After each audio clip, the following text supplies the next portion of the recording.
The last time we were here, counting down the seconds until polls close in a Tasmanian election, was just 483 days ago. Back then, Jeremy Rockliff won his Liberal Party a record fourth consecutive term, but he led a government deep in minority. It was propped up by a minor party that disintegrated within months, and plagued by scandal, an ailing budget and the baggage of a decade in power, the government didn't even make it halfway through its term. And today Tasmanians have once again gone to the polls to determine who will govern them in the next term of Parliament, however long that lasts. It's been dubbed the election that no one wanted or expected, and it was sparked by a no confidence motion in the Premier, backed by Labor MPs and crossbenchers. The Liberal Party's management of the state's finances, the botched delivery of 2 new ferries and the proposed AFL stadium here in Hobart are all on the ballot tonight. But can this election deliver the stability many crave? Labor needs to make some serious gains to be the largest party in the Tasmanian Parliament and heads into this election well short of what's required. But as the Liberal Party knows only too well, there's a big difference between having the most seats and having a stable governing majority. Can Jeremy Rockliff defy political history again and deliver the Liberals a record 5th term in government? We're about to find out. So for the 4th time in 7 years, Australia's last remaining tally room is primed and ready, and we're about to start counting the votes. Live from Nipaluna, Hobart, welcome to Tasmania Votes.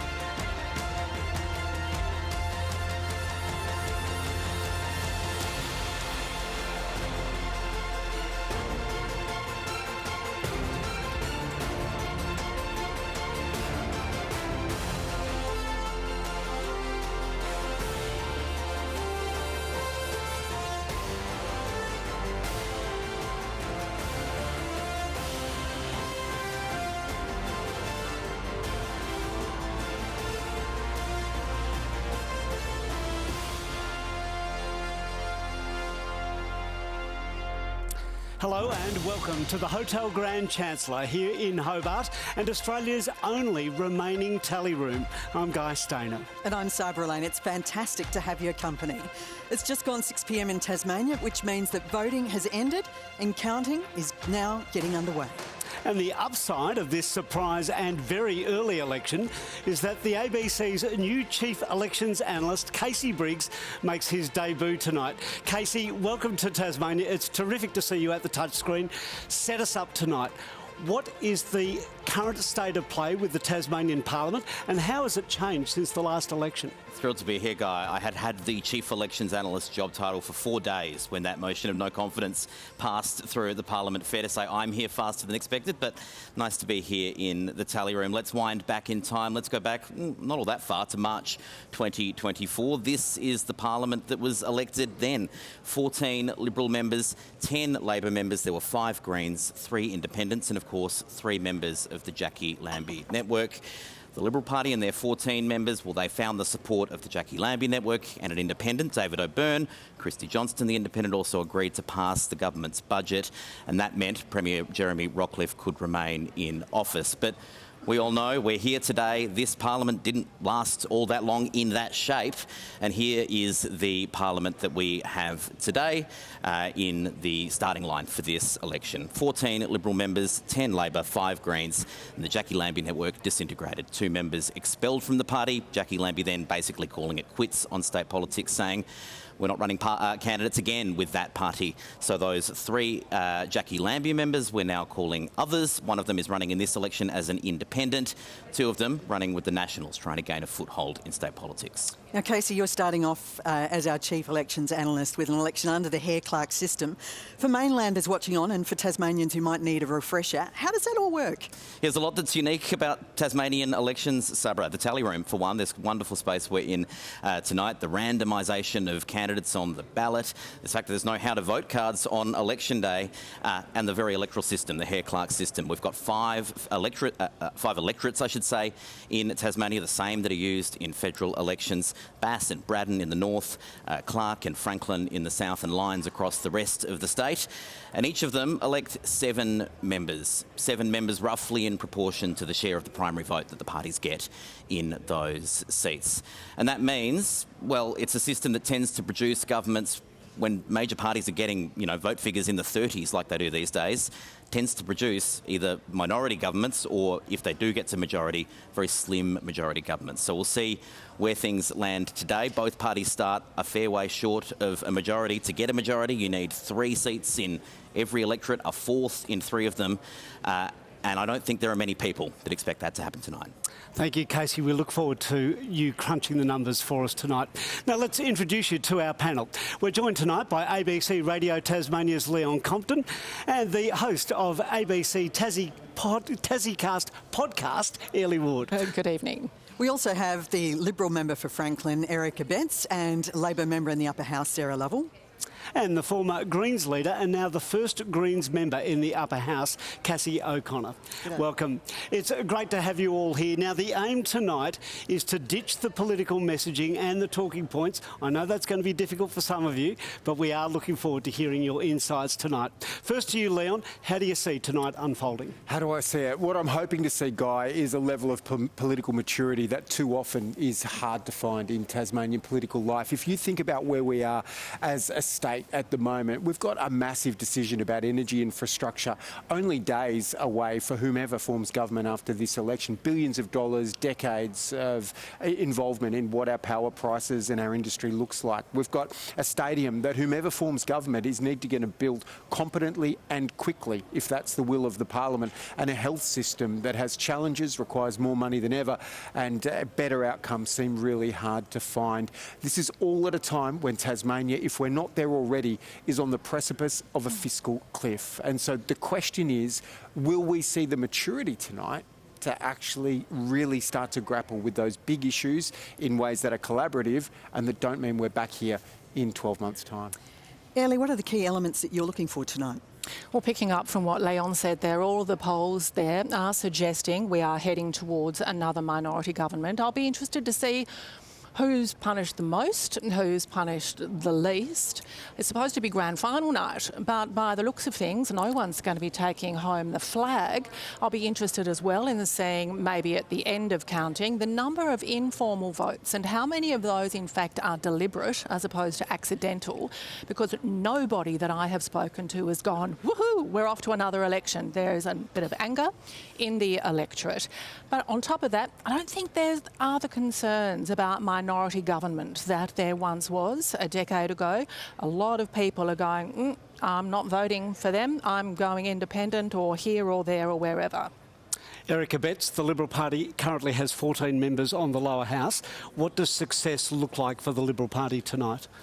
Well, getting the majority, or not the majority, but the most seats will clearly enable Jeremy Rockcliffe to consider the future, and that is what we're hopeful for.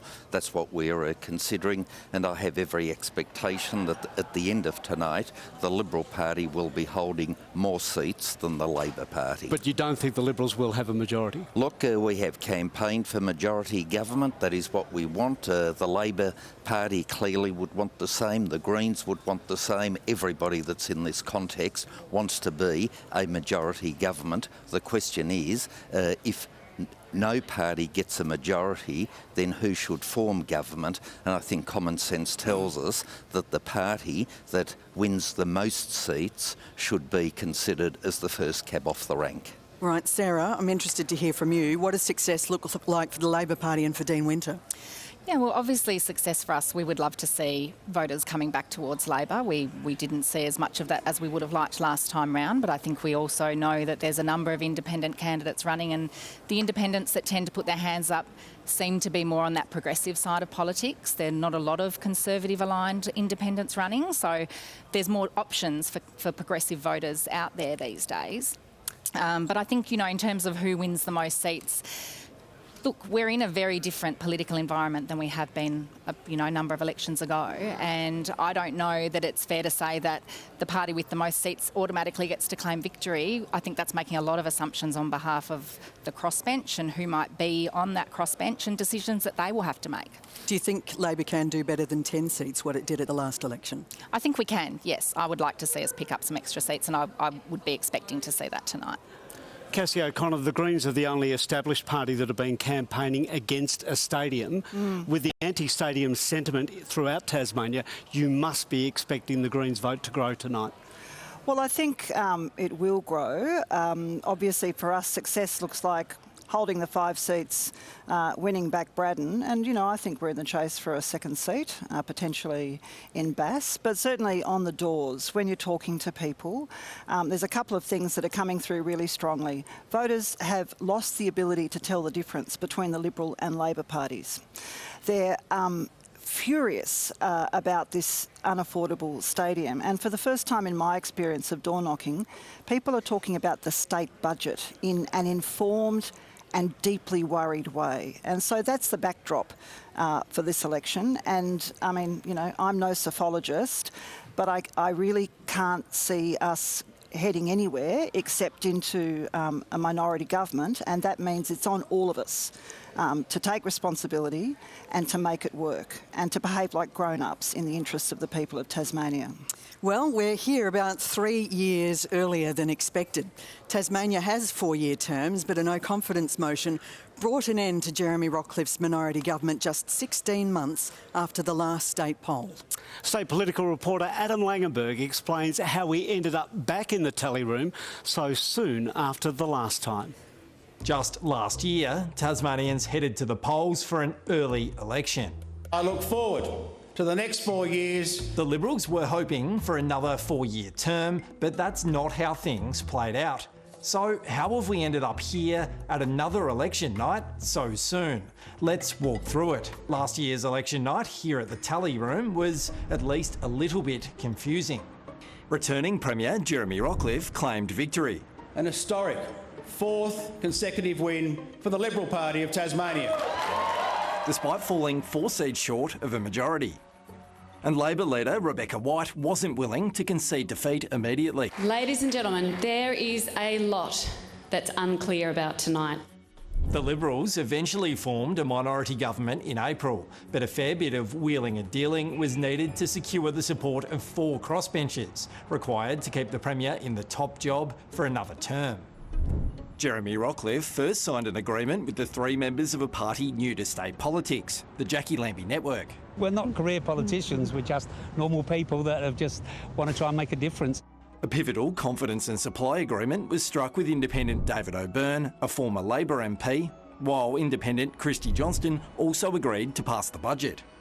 Meanwhile, Labor went through change as well. Rebecca White stepped aside after her 3rd straight election defeat as leader. Ready when you are. Making way for Dean Winter to take on the top job. The House could finally settle, and its 35 residents started to get down to business. But a few months in, things started to get chaotic. In August, Jackie Lambie kicked Rebecca Pentland and Miriam Beswick out of her network. Let's try to give ordinary Tasmanians a go in politics. That has obviously not worked. The long-time senator claiming they were too cosy with the government and didn't represent the party's values. The 2 now independents quickly signed new supply and confidence agreements with the government. Andrew Jenner remained with the JLN and didn't sign a new deal with the government, leaving its numbers in Parliament 1 vote short. Another political storm was brewing. The Spirit of Tasmania replacement project began causing huge headaches for the government, even leading to international headlines. A brand new ship which should be sailing to Tasmania. Spirits 4 and 5, being built in Finland, were almost ready to start sailing Bass Strait. But it turned out the new berth for them to dock at was years away and hundreds of millions of dollars over budget. I have an important announcement to make. In the end, Deputy Premier and Infrastructure Minister Michael Ferguson resigned over the saga, a day before a no-confidence vote in him was set to succeed. A year on, the Spirits is still a big issue for the government, with Spirit 4 soon set to arrive in Tasmania after a failed bid to lease it out. The other big feature on this political journey, plans for an AFL stadium at Macquarie Point. Pro stadium. I think the stadium's at the bottom. Against the stadium. It's the Liberals' pet project, and while Labor took an anti-stadium stance to last year's election, they're now in lockstep on the vision, under Dean Winter's leadership. MPs were set to vote on special legislation to allow it to be built just before Parliament came tumbling down. meaning whether the stadium and a Tasmanian AFL team go ahead is mired in uncertainty. The passage of the budget was also a challenge on the political landscape. The figures in May revealed a mountain of debt projected to grow to almost $11 billion in 4 years' time. This is a frightening set of numbers. A week after that, Dean Winter took everyone by surprise, promising to move a no-confidence motion in the Premier. And he had the numbers. Jeremy Rockliff had long said he'd ask for an early election if a no-confidence motion in him passed. And he stuck to his word. I will fight for my last breath.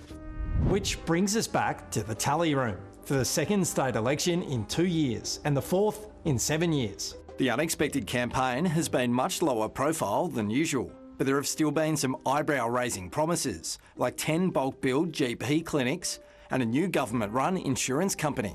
But will the pledges be enough for either major party to gain a majority of seats? Or will Tasmanians still have to wait for weeks of wheeling and dealing before knowing what a new government could look like? That was state political reporter Adam Langenberg there. Now we've hauled the big board back across Bass Strait and it's here with us in the tally room again tonight. Selena Bryan, take us through what it is and how it works. That's right, Sabra. This is the big board and it helps us to see the big picture.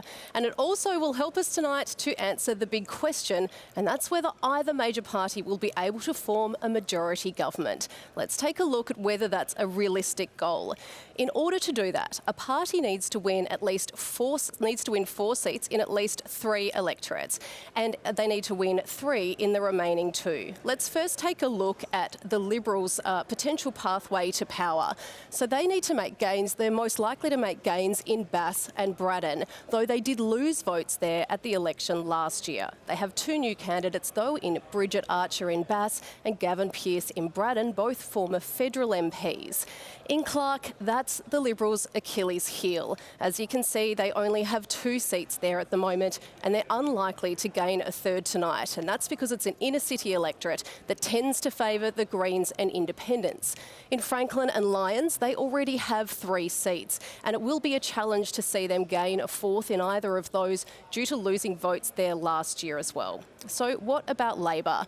In Bass, Labor picked that up at the federal election, and it's not out of the question to see them gain a 3rd seat there tonight, though they are losing long-standing member Michelle O'Byrne. If they're to pick up a 3rd tonight, it's quite likely to come from Rebecca Pentland's seat. She was elected last year under the Jackie Lambie network and is now contesting as an independent.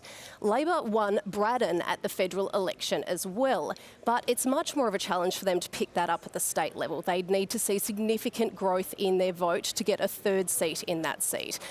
In Clark, they are hopeful of getting a 3rd seat in that electorate, but they face much the same challenge of the Liberals, that there is that strong minor and independent vote.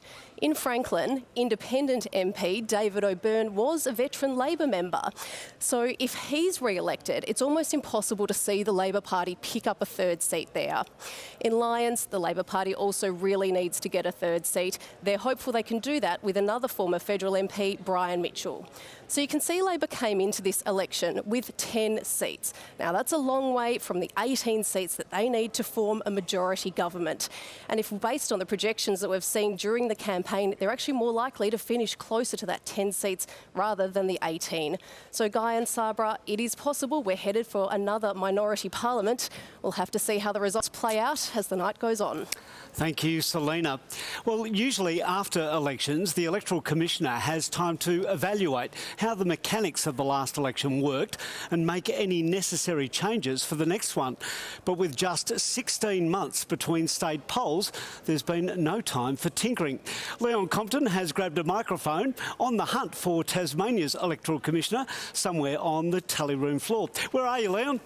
I'm not far from where you are, Guy. Hello there. Hello, panel. And so behind the panel that you can see tonight, we're in a space that could reasonably be described as a ballroom, and it's the host of Tasmania's election count.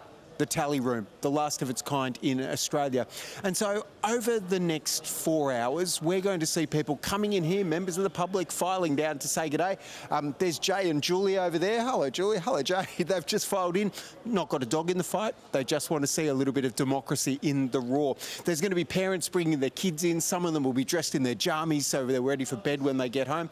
They'll be down tonight. And then, of course, as the evening goes on, we're going to see all three of our leaders stand at the podium behind me, leader of the Labor, the Liberal Party and the Greens, no doubt with different sentiments in their tones, and talking about the election. That means their supporters will all be gathered here live and together. It's a great part of democracy. Andrew Hawkey is Tasmania's Electoral Commissioner. Andrew, good evening to you. Good evening, Leon. It's a winter election. It will have been dark while a lot of Tasmanians voted, and the wind's been up today around Tasmania. What can you tell us from how things have played out at the polling stations around the state?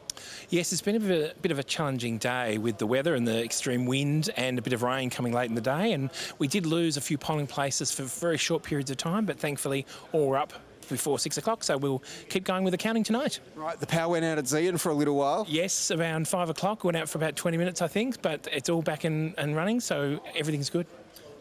We're about to catch up with Alex Alvaro at one of our pre-poll counting centres today. She'll give us some of the numbers around the pre-poll. We know it's been large. But why, Andrew? Tasmanians are asking, why have so many of us voted early this election? Why?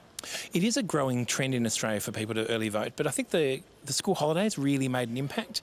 So we ended up with about 20,000 more pre-poll votes this year than last year, but we can see most of that occurred in that first week before the school holidays. So I think people were doing the right thing, making sure they voted before they were heading off overseas or interstate. Right, let's talk about the sort of timeframes. We've got Casey ready to start crunching the numbers as they come in. So when will they start to arrive? What can you tell us about how things will reveal themselves and from where throughout the night? It's great that we can be the first Casey election event, so we're really happy with that. We should see figures coming in from around 10 to 7, and they'll be the small ones in small polling places in Braddon and Lyons usually. They usually have about 150 to 200 votes, but then once we get past 7:15, we'll get a good run of them coming in across the mid-sized polling places. Guy mentioned that this is Tasmania's, or rather Australia's, last tally room, and that, you know, we haven't had much time to evolve since last election, only 16 months ago. Are we going to hang on to it, Andrew? It's a wonderful thing to have. How do you see the presence of the tally room? I think the tally room's a really important aspect of our elections, and so do the other members of the Commission. It's a great point of transparency where people from their homes or coming into the tally room can come and see democracy on the screens. They can see the results coming in and they can hear from the leaders. And I think that's the best way to keep the transparency and hopefully trust in a democratic process in Tasmania. So it's interesting. You think it's got quite a sort of strategic or philosophically important role in how Tasmanians understand and can access democracy? I do, and I think that with being a small state, we are closer to people, and a lot of people have a connection to politicians in their local communities, and this just keeps that local connection and that immediate response rather than all being in the digital world. Are we going to know a result tonight? Will Casey have enough sort of gristle and meat to call it an election win tonight, do you think? We will have to see. Many elections ago, we basically knew within an hour what the arrangements were because of the way the votes were divided. I doubt that's the case this time, but we'll see as we go. We'll probably know maybe 3 or 4 candidates within each division, but I'm sure we'll have to wait the full period to find out the last 1 or 2. All right, Guy Sabra, the space around me is about to start filling up and changing in nature as the night evolves. And I'll bring you down here for lots of interviews through the course of the night. But right now, Sabra, it's back to you. Fantastic. Thank you very much, Leon. Now, Erica Betts, I'm very keen to get your views on this. Our political reporter, Adam Lagenberg, is reporting that senior party sources have told the ABC that the Tasmanian Labor Party will consider forming government if they win fewer seats than the Liberal Party in today's state election, even if it means governing with the support of the Greens. Well, I think that unfortunately is on the cards, which will be a complete breach of what Dean Winter originally promised. Keep in mind that the Greens leader moved a motion of no confidence against Dean Winter, changed to a censure motion, which we as a government maturely rejected. But here we have the Greens on the one hand, about what in April, saying no confidence in Dean Winter, a few months later saying we now have confidence in Dean Winter to form government. And that's the problem, if I might say, with Greens and minority and independents. One day they'll hate you, one day they'll love you, the next day they'll hate you again, and that's why we have this sort of instability. Let's go for a quick response from both of you. Sarah Lovell. Yeah, well, look, I think if Eric's going to point to losses of confidence from the Greens, then there's a much more recent example of that where the Greens and the crossbench lost confidence in the Premier, in Jeremy Rockcliffe. So I think that is a key part of what we'll be looking at after tonight. But we have to be mature about this. We can't continue down this pathway of demanding majority governments and demanding we go back to the polls when we don't get one. If the community continue to elect independent members and a bigger crossbench, we have to deal with that.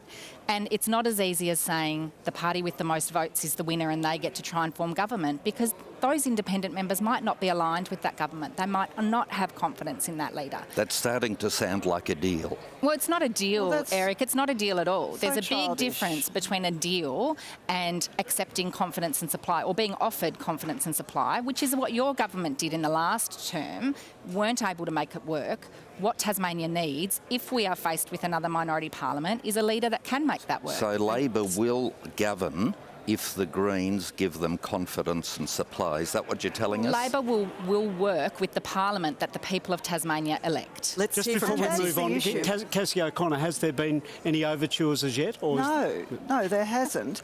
But the issue here is, and stop looking sulky, Eric, the issue here is that we have to respect the will of the people. They seem to be forgotten in this equation about doing deals. At the last election, they gave you both a smack, and you deserved it, and they expected maturity in the parliament.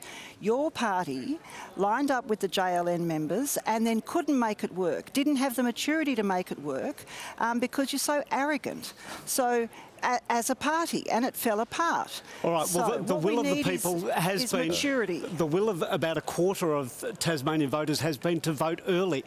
Casey Briggs, what does it mean to have these record number of pre-polls, and how will that impact the count tonight? Yeah, roughly a third of people have actually voted before election day, either through pre-poll or by post. 100,000 pre-poll votes cast in the past 3 weeks. There are so many of them. I think we're looking at a polling place now. This is a centre in Hobart that is currently sorting out pre-poll ballots for the seats of Clark, Franklin and Lyons. And there are tens of thousands of them that need to be sorted. They are unfolding them. That will be a process that takes several hours, and then they will start counting them. So the Commission has decided that they don't have the capacity to count every single pre-poll tonight. There will be some booths that they just don't touch, and that will include the biggest pre-poll booth in the state, the booth in Launceston. That has 14,000 votes for Bassinet and another 4,000 out of division votes. Also in Clark, the pre-poll booth of Hobart with more than 7,500 votes in it. We will not get them today. We won't get 4 other pre-poll booths as well. They'll all start to come in from tomorrow. We will get the bulk of pre-polls in Braddon and Lyons, so we might get a clearer picture there. But if things are looking very close, if we're needing to see more primary vote counts to be sure of some of those seats, we'll be waiting beyond tonight. The other thing just to say about the count is, in a hair-Clark system, Guy and Sabra, as Andrew Hawkey sort of hinted at there, it's pretty easy to call the first few seats based on the party votes. We might need to see preference flows for the last 1 or 2 in each seat. And if that's the case, they can't start distributing preferences until every single first preference vote has been counted. So that means not tonight, not tomorrow when the pre-polls come in, not later in the week, Wednesday, Thursday, when the postals come in, but when the postal vote deadline comes. And that's not for about 10 days. So we won't get that distribution of preferences until mid next week when it begins, and it takes a few days. So if things are very close, if they're the critical seats that are going to determine the next government, we're in for nearly a 2-week wait. Buckle up. Thank you, Casey. Well, we've got reporters out across the state tonight. At Liberal headquarters, Jarno Gibson. At Labor HQ, Adam Langenberg. And at the Greens headquarters, we've got reporter Scout Wallen, who's with us.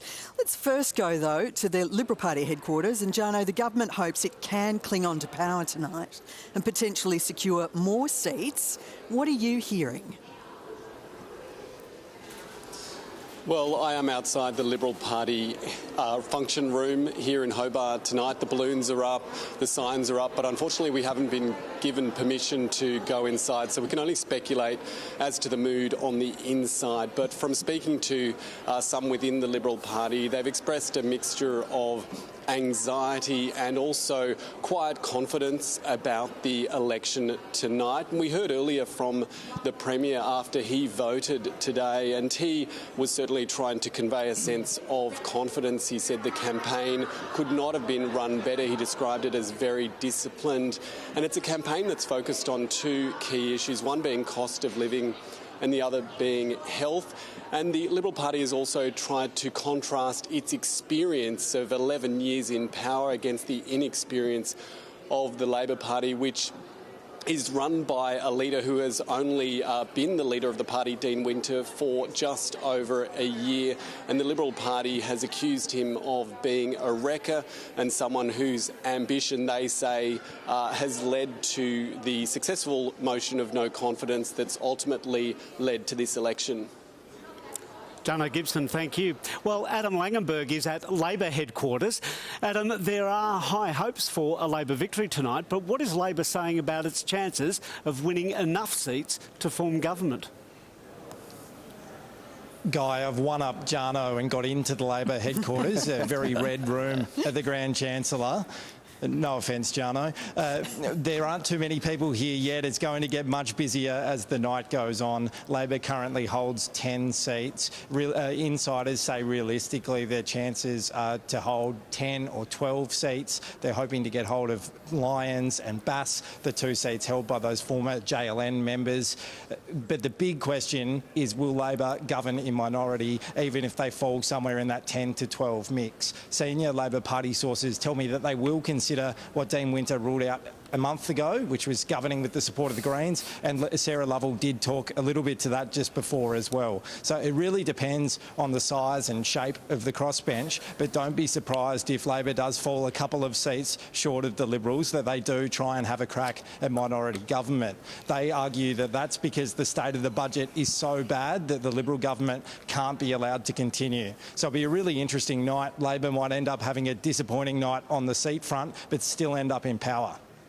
Adam Langenberg, thank you very much for that. Now we're going to go to the Greens headquarters. Scout, the Greens were hoping that voter discontent with the major parties might help propel it into gaining more seats. Is that optimism holding after today or not?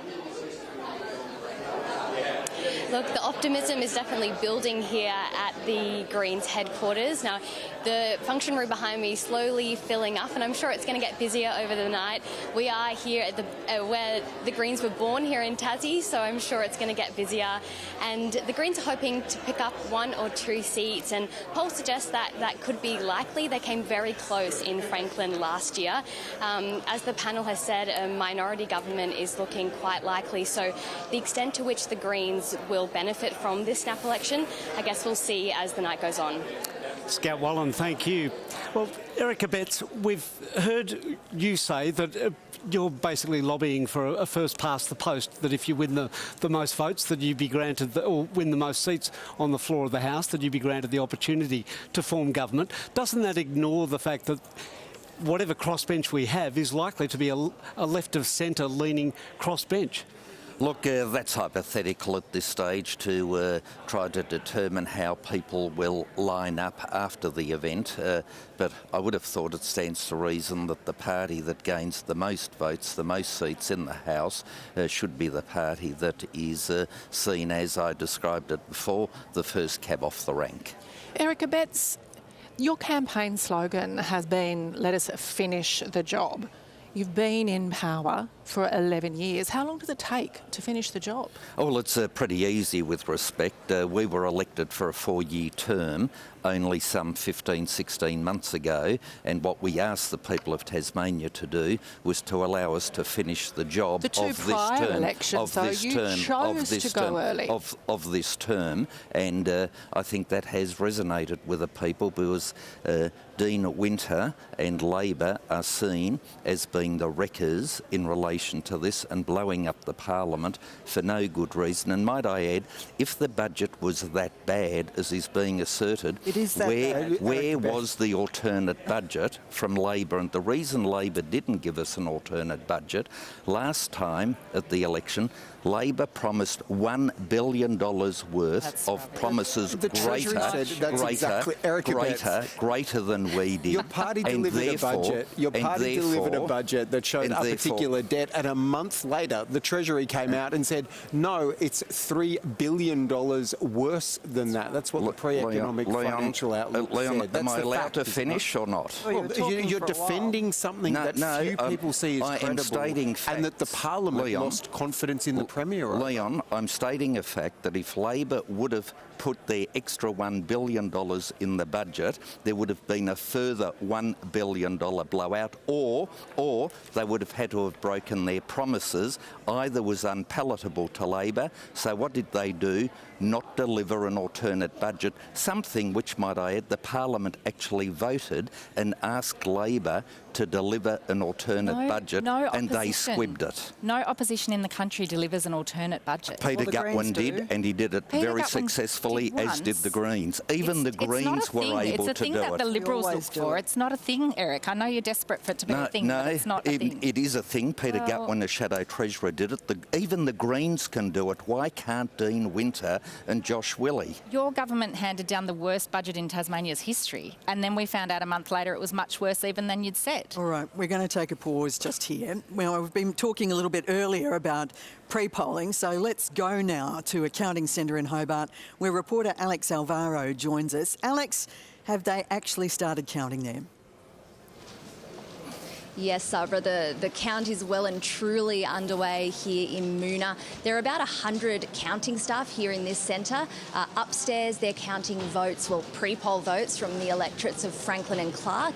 And downstairs here, pre-poll votes are being counted from the sprawling electorate of Lyons. And we've also got cameras in counting centres in the north on either side of the Tamar River. So in Invermay, we've got Braddon pre-poll votes being counted, and Bass pre-poll votes are being counted in Riverside. So staff are very busy. It's all happening here in Moona. I'll just skip to the side for a second so you can see behind me. At 6 o'clock, ballot papers were spilled onto the table. Staff have been dividing them into each division or electorate. Then they'll be divided into each party and then into each candidate. Staff will be incredibly busy tonight. They'll be here until 10:45. They'll take a break overnight and then they'll be back at 9 o'clock, hopefully a little bit more fresh, and they'll continue that count, and hopefully we'll start to see the first results flow in at about 6:45. Now, Tasmanians showed up to early vote in droves this year. A record has been set. 132,000 voters voted early at this election. That's 32% of voting Tasmanians, and it's a 20% increase on last year at last year's election. So a huge amount, and that impacts the vote. So not all pre-poll centres will be counted tonight. 9 of them will be counted tonight, and then the other 5 will be counted tomorrow morning. So a very long night, very long week ahead for Tasmanian Electoral Commission staff. Alexandra Alvaro, thank you, and good to see you back in Tasmania. Well, as everybody has been saying, we are looking at minority government again tonight. Even Eric Abetz seems to have given up on the notion of majority government. Let's go to the big board with Selena Bryant. Guy, Tasmania is no stranger to minority government and the often drawn-out negotiations that can entail. So let's take a look at how the minority agreement was reached last time around. This yellow line here represents the goal for the major parties. If they fill this whole side of the board, they've won 18 seats and they've secured a majority. These are the results of last year's election, and you can see that neither major party managed to reach that goal. The Liberal Party finished with the most seats, and they managed to form a minority government with support from the 3 original Jackie Lambie Network MPs and the key independent David O'Byrne. This time around, the polls suggest it's hard to see either of the major parties, even on a good night, gaining more than a couple of seats. So where might that minority agreement be found? Well, If we look at the Greens, if they manage to hold on to their 5 seats, as we've heard the panel suggesting, that could help to boost Labor's numbers. But Labor has been adamant, until potentially tonight, that they won't do a deal with the Greens. Now, so that would, if they hold to that line, that makes it hard to see how they could cobble together enough support to form a minority agreement. The Liberals have also been adamant that they won't work with the Greens. Last time around, they had support from David O'Byrne, but as a former Labor member, his support could go either way. Christy Johnston says she won't do deals and won't offer confidence. 2 of the former Jackie Lambie Network MPs have now turned Nationals. Now, in Tasmania, you can't automatically assume that the Nationals will side with the Liberals like you can perhaps at the federal level where there's that formal coalition. The National Party have said they have no set position about who they'll side with if they end up holding the balance of power, though they have said they won't work with a government that's done a deal with the Greens. That could be irrelevant anyway because the Nationals haven't held a seat in Tasmania's parliament since the 1970s. As for any potential new members, Peter George, the independent Franklin candidate, polled well in the federal election, and he has also said that he won't do any deals for supply and confidence. If we end up with no formal agreement, a party would have to go to the governor and ask to test the numbers on the floor of the House. So, Guy and Sabra, this election was designed to end the impasse in Parliament, but we could well end up back in a similar position to where we started. Selena Bryan, thank you very much for that. Now we're going to cross to Felix Ellis, the Liberal candidate in the seat of Braddon. He's at the La Trobe Speedway there tonight. I'm not sure, is the Speedway actually happening tonight? And Felix, how do you think you've gone today? Yeah, look, g'day guys, great to be with you. No Speedway tonight, but certainly a very exciting race for those watching at home. But look, I've got to say we've had such overwhelmingly positive feedback from our community. Our community has really supported Jeremy Rockcliffe for decades now, and they know of his service and the service that comes from a government that really backs in rural and regional Tasmania. So, look, we're hopeful for tonight, but it's in the hands of the Tasmanian people now, and we'll be watching closely. Felix Ellis, it's Leon with you. Define success tonight. It was a big call. You chose to back in the Premier, the state go to an election rather than choosing another one and governing on. Define success for the Liberal Party tonight. Yeah, well, that's right. I mean, this is an election that Tasmanians didn't want, and neither did we. Dean Winter forced this on Tasmanians. So really, we're looking to increase our seats tonight. We want a majority, and of course, we want to ensure that we can deliver stable government for the people of Tasmania. So we're really optimistic and hopeful that we can deliver a majority of seats here in Braddon. We have the best ticket Braddon has ever seen, and that's been really encouraging. The feedback that we get from right across the community is they're really seeking certainty and stability. So, as I mentioned before, it's in the hands of the Tasmanian people, but we're hopeful that we'll increase our seats and that we'll secure a majority of seats in Braddon, and then we'll see how the count goes. Felix Ellis, will the next government, whether that's yourselves on the government benches or the opposition, need to do a better job of acknowledging that Tasmania is heading towards a financial crisis and actually doing more to start fixing it in the budget? Well, look, our budget has a pathway to surplus. It's modest and manageable. With respect, your budget's been blown up because it's $3 billion worse than even you said. That was from Treasury only 4 weeks after it was delivered. Now it's $3 billion worse. Like, what are you going to do about it rather than tell us that solutions are out beyond the forward estimates?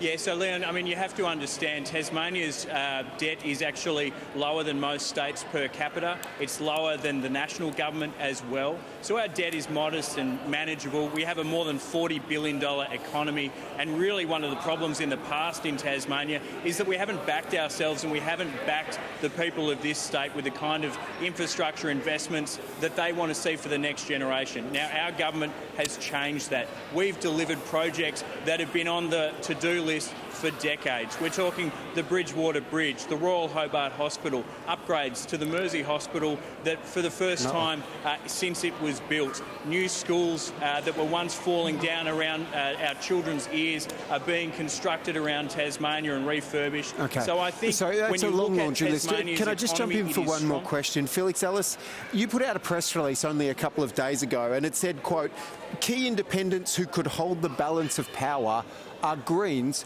but worse, unquote. Aren't they exactly the people that you're going to go and need to negotiate with after tonight's election if you're going to return to government?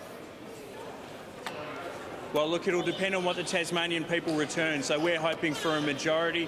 We also see that there are potentially sensible independents that might be elected. But let's be really clear, there are single-issue radical independents who are seeking people's votes tonight who have a very sketchy track record.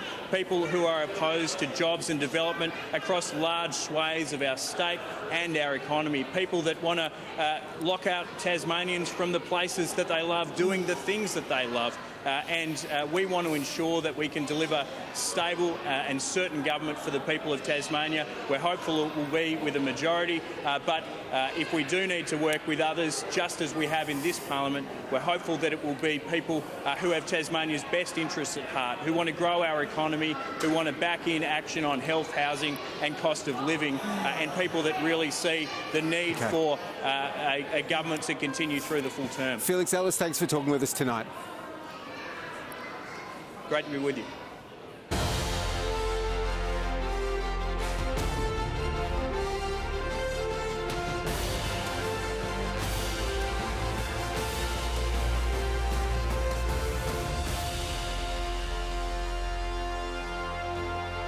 You're watching Tasmania Votes live from the ABC Election Centre at the Tally Room in Hobart. I'm Guy Stainer. Hi, and I'm Sabra Lane. Counting is underway, and we've got some first figures coming through. Let's get the details from Casey Briggs. Yeah, we have a few tiny booths that have come in. Let's look at Braddon first of all. The circular head vote has started to come in from the polling booth in Irishtown.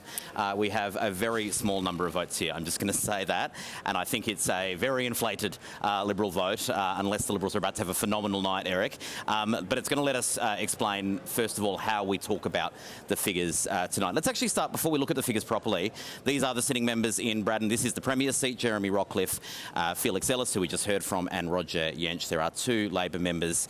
There is the independent Craig Garland from the Northwest and the ex-Jackie Lambie member, now a candidate with the Nationals, Miriam Beswick. These are the party totals. So, yes, the hair clerk system is about candidates, but we can get a pretty good sense of how many seats each party will win in an electorate by looking at the group totals. And on this single booth, the Liberal Party have the vast bulk, 3/4 of the votes. I suspect that will come down through the evening, 75.9%. And the word that you're going to hear me say a lot all night is the word quota. You win a quota in Tasmania, you win election. A quota in a 7-member seat is an eighth of the vote, 12.5%. So that 75.9% for the Liberals translates to 5.7 quota. If that number held up, I suspect it won't, but if that number held up, the Liberals would win at least 5 seats in Braddon, 5 of the 7.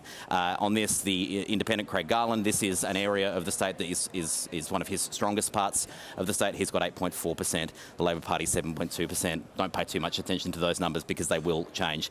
When we get more figures, when we get more meaningful figures, we'll start to look at this graphic as well. This is the individual vote for the candidates because it is not just about the party groups, it is also about the candidates in hair clerk system, and we'll start to unpick the orders people are finishing in, how they are relative to each other, and that will help us unpick these results. Casey Briggs, thank you very much for that. Erica Betts, the Liberal Party campaigned pretty heavily on majority government matters. If voters haven't delivered that tonight, does that mean that you failed?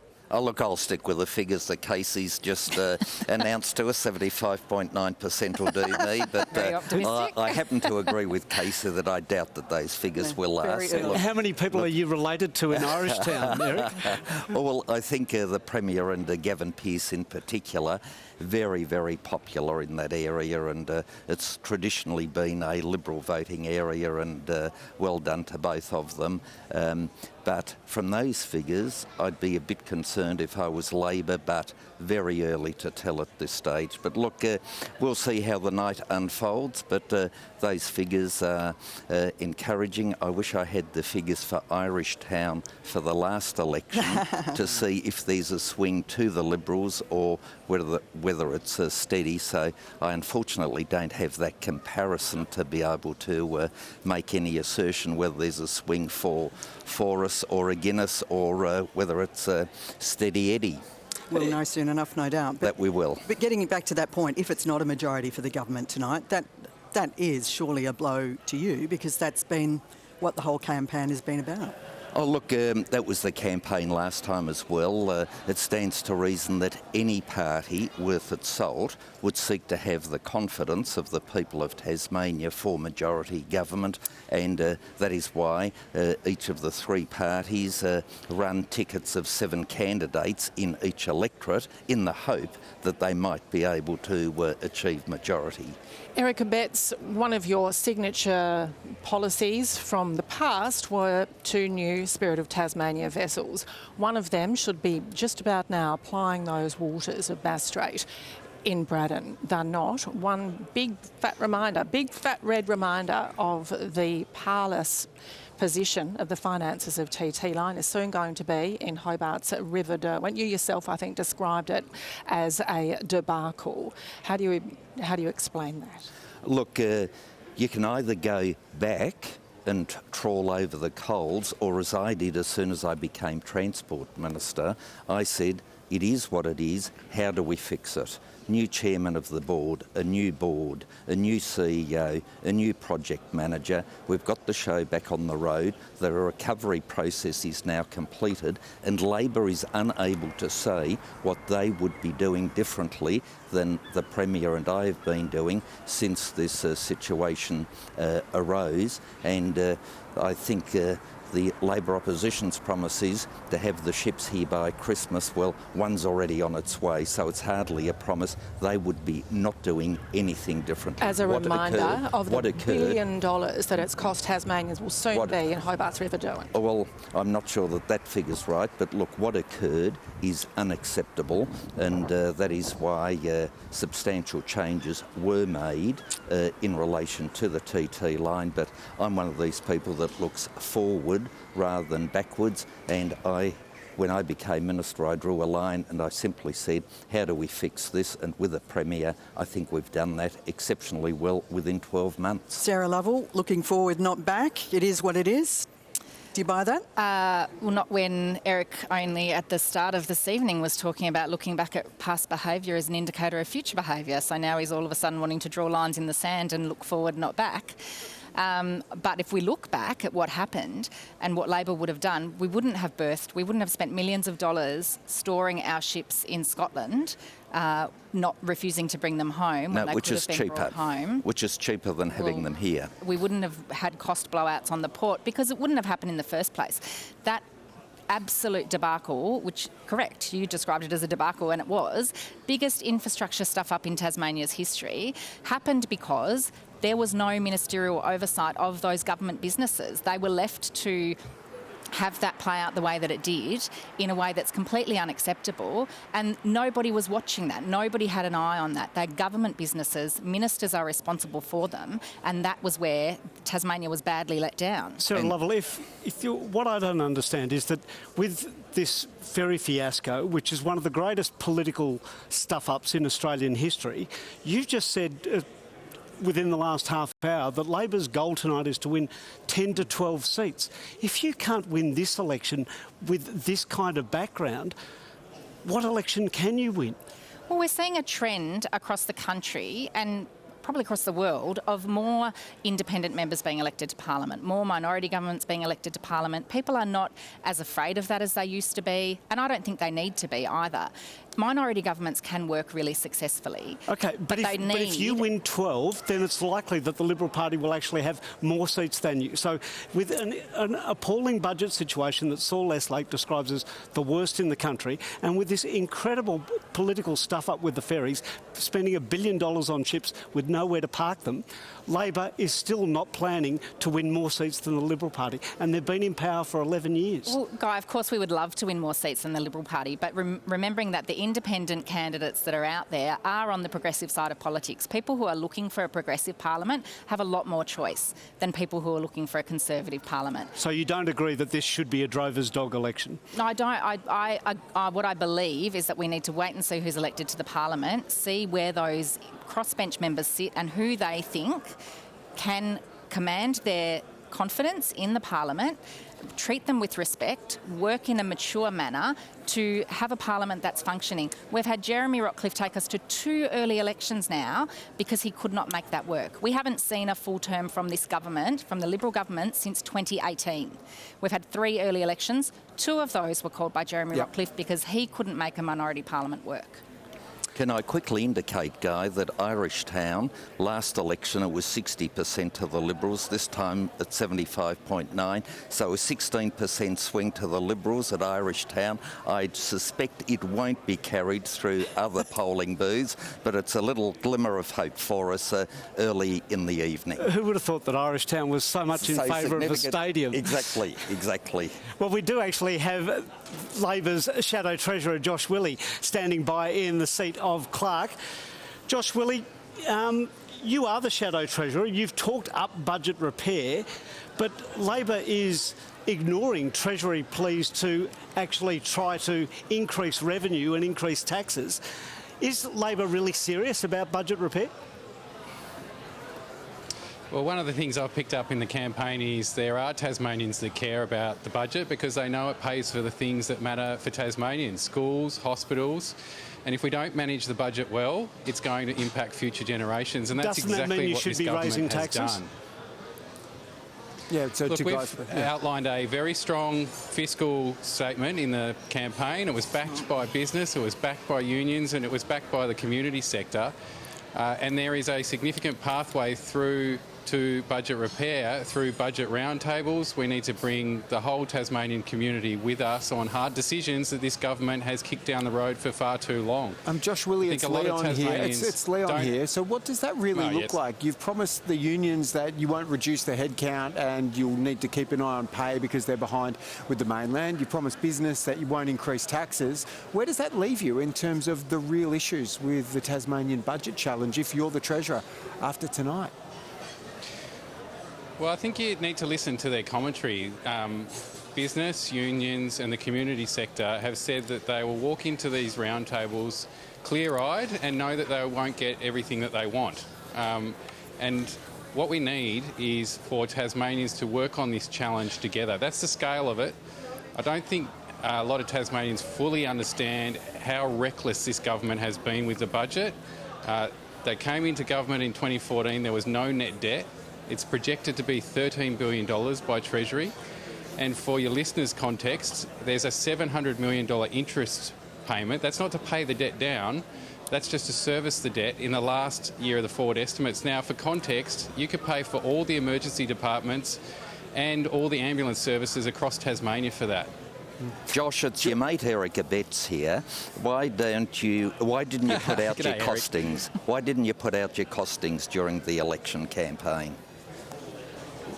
We submitted all of our costings to Treasury and I welcome the scrutiny. We put our fiscal plan out well ahead of the legislated requirement. We opened ourselves up. We put $1 billion savings plan forward. We also put things forward like a debt reduction fund to pay off your debt. We're serious about this challenge and that's why Saul Westlake challenged you to match our fiscal statement, which you ignored those calls.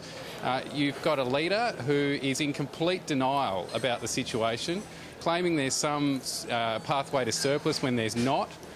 People like Saul Westlake have said the only pathway that they can see is if you turn the charts upside down, and he's right. Josh, Willie, it's Airlie Ward here. We can talk about what Saul Eslake has recommended that you also haven't adopted, which is the revenue-raising measures. But Tassie Doc is one of your signature policies. There is a real concern from the AMA, amongst others, A, where your doctors are going to come from, and B, the potential impact on other businesses, that there simply aren't the GPs to go around. Yes, well, the AMA was also concerned about the urgent care clinics that the Federal Labor Party has rolled out, and they've been a huge success, to the point where now communities are begging for an urgent care clinic in their community. This is a really smart policy from the potential state Labor government that leverages the Medicare system, and I think we need to do more policy like this as a poor revenue state, where we can underwrite some of the costs, but then leverage significant federal funding through existing systems. Josh, and what it will do, Airlie, what it will do is deliver better healthcare across Tasmania for free. It's very obvious to me here in the northern suburbs that this policy has cut through. I was knocking on doors in the campaign and people were telling me about this policy that they'd seen on the news. Josh, Willie, I don't think anyone doesn't want to be able to access their GP. That's obviously a major problem, not just across Tasmania, but across Australia. But you seem to be cherry-picking from Saul Eslake in terms of the policies that you will implement in terms of budget repair, and one of the big ones, which Leon touched upon, is the revenue raising. Why won't you introduce royalties for salmon, for argument's sake, or increase mining royalties? That would do a lot to help the budget bottom line. Why can't you prosecute that case? Well, we do need to increase our revenue, and what you do that is through economic growth, and that's why we've outlined policies like Renew Tas to get development happening that's stalled under this government. We need to increase our revenue. 67% of our revenue comes from the federal government. If we're going to be in charge of our own destiny, we need to grow the economy so that we have more revenue coming into the government books to service the public services that all Tasmanians rely upon. We need to grow the economy significantly in Tasmania. Josh, Willie, thank you. And you're watching.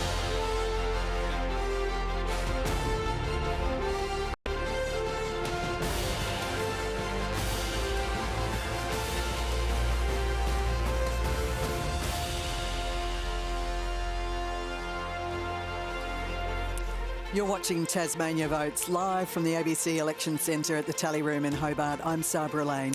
And I'm Guy Stainer. It's 1 minute to 7 and we've got 788 votes counted. Let's get the latest on that count with Casey Briggs. I assure you it will speed up from here, but let's take a look at the seat of Bass again. This is a single booth. We're going to Flinders Island and to the Lady Baron polling place. First of all, a reminder, here are the sitting members going into this election. 3 Liberals, including the former Deputy Premier Michael Ferguson, Rob Fairs and Simon Wood. We have 2 Labor members, Janie Finley and the outgoing retiring Speaker Michelle O'Byrne. The Greens, Cecily Rossell, and another ex-JLN member, Rebecca Pentland, who's running as an ungrouped independent in this election. Here are the party totals on the Flinders Island booth, and the Liberal Party is fairly popular on Flinders Island, 45.7 for Eric's benefit. That is slightly down on last year by a couple of points. But again, our first booth, we're going to wait for a bit more before we do anything significant. And again, 45.7 translates to just over 3.5 quota. If that vote stayed like that, which it will shift, you would expect three guaranteed Liberals in Bass, but we need more than one booth to be certain about that. The one thing I just want to say about some of these seats, and Bass is a good example of it. Look, Bridget Archer, the former federal member for Bass, is very popular on Flinders Island. She's got 1.7 quota from that single polling place. If they're the kinds of numbers we're looking at, it could end up being the case. We've got several electorates across both major parties where we could well see sitting candidates who are not currently in Parliament enter Parliament. And because of the Hare-Clark electoral system, where candidates are competing against even their own party colleagues, we could see Bridget Archer enter Parliament at the expense of another Liberal MP. So it's possible that in some seats we could see the same number of candidates for a single party, but the individual people might be different. So that's one of the things to watch for tonight. And on this first booth, Bridget Archer would be pretty happy. Casey Briggs, thank you very much for that. Erica Betts, I'm interested to pick up from you. We've been talking about the chances of a minority government, and the Liberal Party might well be in that position where it's first cab off the rank, as you say. Do you acknowledge that there is a structural change, though, happening in the community towards voting towards the traditional parties? Your primary vote has dropped. Look, in general terms, the two major parties have got two-thirds of the electorate behind them. So that is a substantial figure in anybody's language. That said, I think there's no doubt that Liberal and Labor could do better to garner their votes and to appeal somewhat more broadly to attract more votes to themselves. But let's not forget in this discussion that two-thirds of the population are voting for the major parties. Interesting, though, isn't it, that you see yourself as one and the same in so many ways, which is the way the electorate...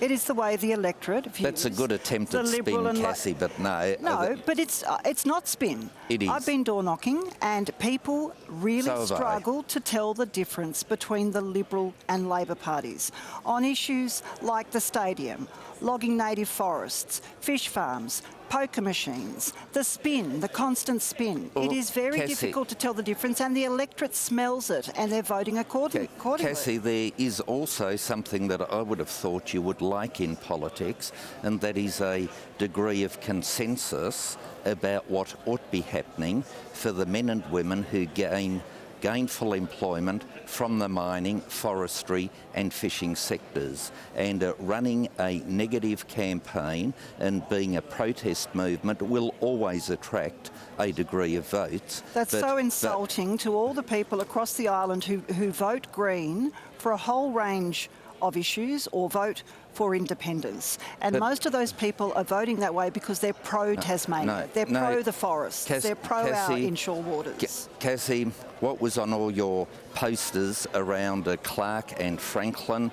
Nothing to do with environmental matters. It was yes team, no stadium. No new stadium? Yeah, you were opposed to a new stadium. That was the big ticket to ride for the Greens, and all those matters that you've just raised weren't front and centre. Indeed, the Advocate newspaper had a banner advertisement, I think it was on Friday, for the Greens candidate there, saying no new stadium. It is a protest movement. It's no dams, it's no forestry, no hydro, no fish farms, no stadium. You go through it, it is negative, negative, negative, whereas the major parties actually do see a need for a positive future. Can I just jump in and talk about one of the issues that is only days away for whomever forms government after Saturday night? Can we talk about Mariners? So it's a second interconnected to the mainland.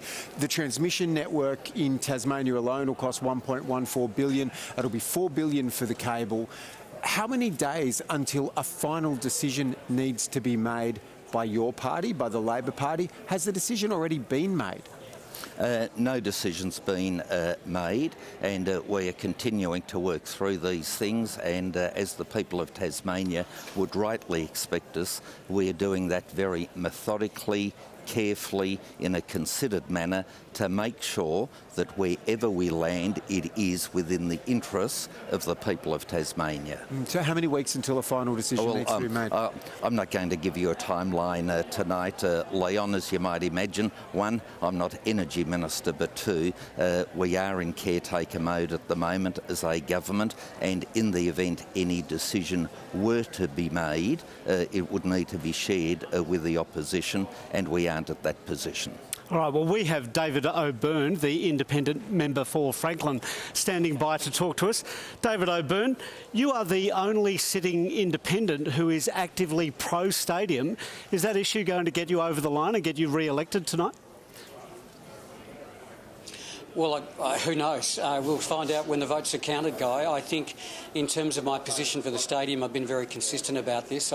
From day one, I've said that good governments need to do more than just one thing. They need to deliver on health services, education, public housing, public transport, but they also need to take advantage of these kind of opportunities. And I've been very clear, and I've argued the case uphill and down dale for the last 2.5, 3 years, and hopefully people have seen me as a pretty straight shooter who understands the issues and can respond as best I can. David O'Byrne, it's Leon here. Can you tell us the question on a lot of people's minds? If you've got to choose blue or red team, who will you choose after tonight's election if they ask for your support to form government?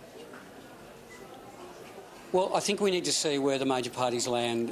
Whoever gets the most seats will obviously be in the box seat to have discussions with the crossbench. I'm one of 35 members. We'll see where the numbers lay. I've made it very clear, as I did after the last election, that I would talk with both parties, both major parties, to see if we could form a government, allow Parliament to work, allow ministries to be sworn in and decisions to be made. And that is a consistent position that I've had. So let's see where the numbers lay, and I will talk to whoever picks up the phone to me that wants to work with me, and that's always been my commitment. Last year I didn't have the luxury of a choice of two. I had a luxury of one.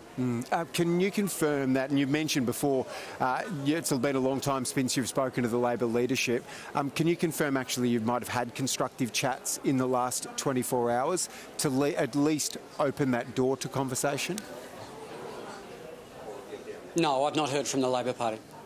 You haven't spoken to the Labor Party at all about your possible support after the result, assuming they win 10 or more seats tonight? David O'Byrne? No, I've not heard from them. David O'Byrne, Airlie Ward here. A lot of people would find that eyebrow-raising and surprising. You're a former Labor leader. You're seen as very closely aligned with the Labor Party. In fact, I believe the panellist member from the Labor Party, Sarah Lovell, once in fact campaigned for you. What does that mean? Does that mean you can't work with Dean Winter? There has been some tension and you've expressed some dismay about comments that he's made. Well, I suppose the issue is you work with people who want to work with you. I'm open to working with any other member of Parliament, be it Dean or be it Jeremy or whoever on the crossbench wants to work with us. I've made it very clear, but at the end of the day, if the leader of the Labor Party doesn't pick up the phone, that's a matter for him. He needs to work out what he wants to do in terms of trying to form government. At the end of the day, I will always work with other members of Parliament. I got up and spoke against a no-confidence motion that the leader of the Greens moved in Dean Winter. I said it was a stupid idea, and I supported Dean on that point. So I'll play it straight. My focus is about ensuring that I deliver and I show true value to the people of Franklin and allow Parliament to form, allow a government to form and to get on with the job. That's always been my focus. David O'Byrne, if both parties come knocking, will you have particular points that you negotiate on? I will support you in exchange for. What are those conditions you might place on your support? Yeah, well, I suppose last time around, a number of other members put conditions on their support if they would back Jeremy for certain outcomes. I didn't want to deal with that because I think that becomes transactional. If you have a list of 10 issues that you want to prosecute, what happens if those 10 issues are resolved? Then there'll be different issues in months, in years to come. My relationship with whoever wants to form government will be around making sure that I deliver for the people of Franklin. We make better decisions for the people of Tasmania, and it's not a shopping list. It's about a relationship, and I voted for the government and against the government. I removed my confidence in Michael Ferguson on the basis of his performance as Treasurer and Infrastructure Minister. So it's not a shopping list of issues. This is about the issues that confront the Tasmanian Parliament. I will play an even hand, and I will be very clear about trying to get better outcomes. I won't make the perfect the enemy of the good. I'll allow a government to form, and I won't be supporting frivolous no-confidence motions, regardless of who forms government. David O'Byrne, thanks for your time. Thank you.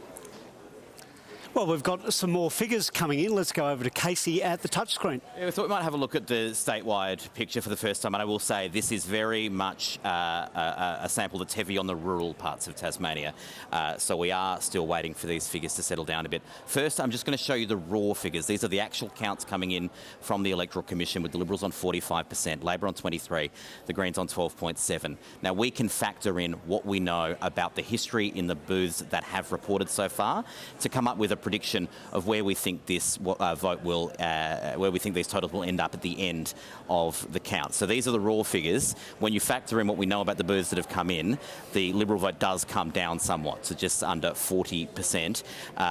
Labor sitting about where they were on the raw count, 24, the Greens up. So the Liberals are currently overperforming where we think they'll end up. The Greens may be underperforming because of the booths that we've got. But again, I'm going to caution you, we're only at 1% counted. It's very early. We don't have anything in Hobart. We don't have really much in any of the urban areas, well, none of the urban areas yet. So that's just a very broad picture of where we're at the moment. A couple of comments about the northern seats of Bass and Braddon, the two on the Liberal tickets in particular, the two former federal MPs running in those seats, Bridget Archer in Bass, Gavin Pearce in Braddon. They're both doing very well on these early figures, well enough to get elected if those figures continue.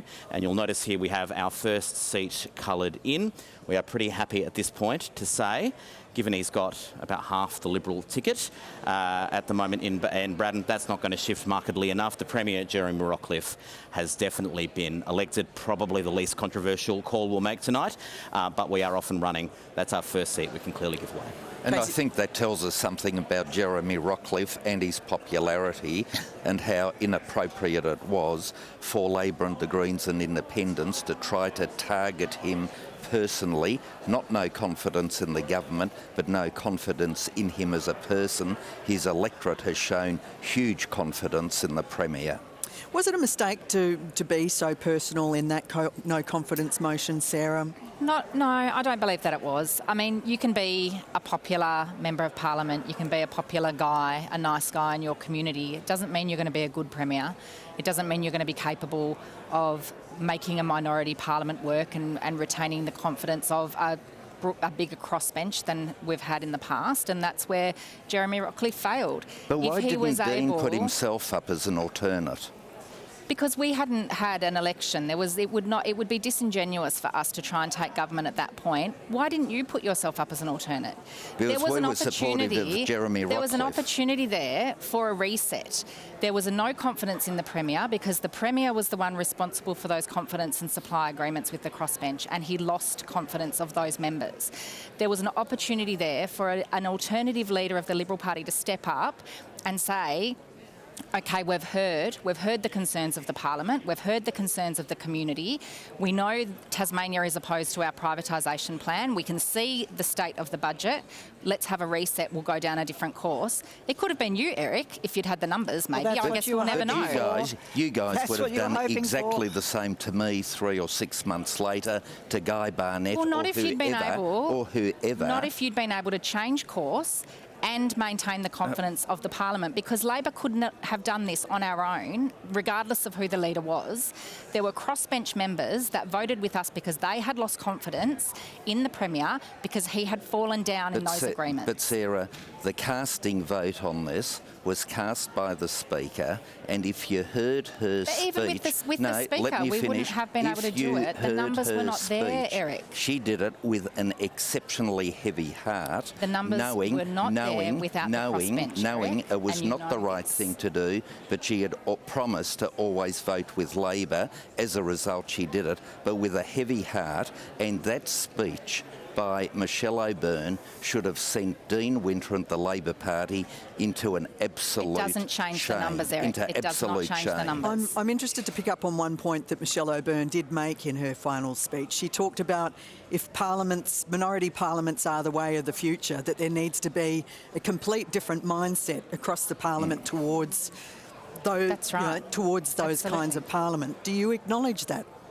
Yes, and what Michelle O'Byrne said, and I think she was absolutely spot on, just because you can doesn't mean that you should do it. And Dean Winter, like the dog that caught the car, the chase was exhilarating. All of a sudden he had something between his teeth that he had no idea what to do with, and that was now resulted in an election. But what Michelle O'Byrne said, just because you might have the numbers doesn't mean you need to exercise them in such a manner as Dean Winter, the Greens and some Michelle independents could have been did. talking about all kinds of things with that comment. She could have been talking about the plan to privatise Tasmania's assets. Oh, Sarah, just really? because you can doesn't mean you should. It was pretty pointed. She could have been talking about all kinds of things. It was very It pointed. was directed But regardless, at the numbers would not have been there if the Premier hadn't lost the confidence of the crossbench. All right, now we're really starting to see some early figures come in right now. Casey Briggs, what can you tell us? Yeah, we're starting to see the numbers at the bottom of your screen starting to grow. What we're doing now is going through the seats one at a time and able to call the really obvious ones at this point, and then we'll start to dig into the candidates more deeply. So let's look at Bass first of all, where we've been able to call at least 3 members. So the Liberals on 3% counted have got 3.3 quota, Labor on 1.9 quota, Greens on 1.37. Now, we're still being a little bit cautious because it's an early count, but there is no way that the Liberals win less than 2. So Liberals at least 2 in Bass, Labor at least 1, and importantly, one of the Liberals in the seat of Bass, if I take a look and show you the Liberal ticket, Bridget Archer's on 1.5 quota. If you don't start, that strong and fall back behind to the point where you're not elected. So Bridget Archer will be elected. She was a member of the federal parliament just a few months ago, was defeated in the federal seat of Bass, becomes another one of the very many members of state parliament who have previously served in the federal parliament. We don't know many of the people yet, but we know Bridget Archer's one of them. And I think Gavin Pearce will be another, and it'll be interesting in lines whether Brian Mitchell will be one of them. As well, now that you've brought it up, because we can also make a couple more projections there, I think. Let's have a look. Half the vote with the Liberal Party. Look, we're being very cautious again because it's very early, but there's no way that comes down below 2 quota. So the Liberals have won at least 2 in Braddon. Craig Garland's doing very well. We're projecting that will come down as the rest of the votes come in. Labor's on more than 1 quota. We're projecting that will come up as the more votes come in. So at least 2 Liberals, at least 1 Labor. And if we have a look at the Liberal ticket here, we've already said the Premier's been re-elected. Gavin Pearce at the moment is sitting on more than 1 quota. We might just keep an eye on a couple more birds before we lock that one in. But Gavin Pearce very well placed for election to enter the parliament after, again, he was the federal member for Braddon just a couple of months ago. Thank you, Casey. Well, we've got the Leader of the Greens, Rosalie Woodruff, standing by at the Franklin Wharf Function Centre. You are the Greens candidate in Franklin, Rosalie Woodruff. How are you expecting the vote to play out tonight? Can you repeat that question again? Hi. Hello, Rosalie Woodruff. How are you expecting the vote to play out tonight? And there's been a lot of speculation about Labor already extending an olive branch to the Greens. Are you expecting that there's going to be some horse trading done when things are done and dusted tonight? It's been such a strong mood in the streets, talking to people throughout this campaign. So we've certainly got a very positive vibe from people in the community about the things we've been offering to fight for. And, that's something that we're going to go into the next parliament to fight for. We are going to pile on the pressure to stop the stadium and to invest money into health and housing and to protect the environment. That's the promises that we've made, the commitments we've made, and we're not going to stop when we go into the next parliament. So whatever the result of the election tonight, whatever Tasmanians choose, then we will be working with those people on those issues. I'm interested in that, Dr. Rosalie Woodruff. It's Leon Compton. I'm interested in what you're going to fight to stop. In a more constructive parliament, do you see the Greens as having a responsibility to thinking about what they want to fight to improve rather than fight to oppose? Well, we are fighting to improve the investments that are going into health and housing. So it's not about stopping a stadium per se for us. It's about the money that will go into that, the terrible wastage and the warped priorities. And we know that people really want money to go into health and housing and schooling and all the other critical services. So that's what we're fighting for. And we're fighting for an environment that is here with us into the future, one that's not polluted, one that's not logged and burned. And that we're fighting for that. And that is a beautiful thing Tasmania is a globally unique place, and we are fighting for our futures, for our children's futures, and for everyone here today who's having a really hard time and needs help. Dr. Rosalie Woodruff, the results are only just starting to come in, but firstly, what are you seeing as your chances of picking up a seat in Braddon to accompany those that you hold in Lyons, Bass, Clark, Franklin? Well, we worked really hard to return the sitting members, the 5 sitting members in the lower house, and I am so excited about Vanessa Bligh, who stood for us in Braddon. She is an incredible person. She would be an amazing advocate and fighter for people in Braddon. So we're very hopeful. You know, she's just been new as a candidate for Braddon, but she's been stood for us in the Senate, and she's got a long history of environmental justice defence as a lawyer. So we feel very excited about the possibilities of having a Greens member in Braddon. And another one, I get the feeling that Labor might not be too comfortable talking or being honest about whether or not they've reached out to you. From your side, can you confirm that people associated with the Tasmanian campaign have actually reached out to your party to start a dialogue, open a channel about what might happen after tonight's result? Has that happened today? I know nothing about anything like that, I can say, and it's been what we've been doing is just working really hard. I did, as I've said many times, speak to Dean Winter to try and avoid this election happening in the first place, but I would really encourage Dean Winter Dean Winter to have a conversation with the Greens, with crossbench members, to talk about the next Parliament, because there is an opportunity here for a new government that will put the interests of Tasmanian people first, and we will obviously be fighting to stop the stadium and put money into health and housing and protect the environment. That's what we're going to go and do with this next Parliament. Dr. Rosalie Woodruff, thanks for talking with us tonight. Thanks a lot. Now, ABC election analyst Casey Briggs, you've got an update for us on Lyons. Yeah, let's have a look at Lyons. We're still just doing our first pass through the seats and calling the absolutely clear ones. Very quickly, the members in Lyons, we have 3 Liberals, Jane Howlett, Guy Barnett, the Deputy Premier and Treasurer, Mark Shelton. 2 Labor members, including Casey Farrell, who's only been a member of State Parliament for a very short time. He replaced Rebecca White, who has entered Federal Parliament for the same seat.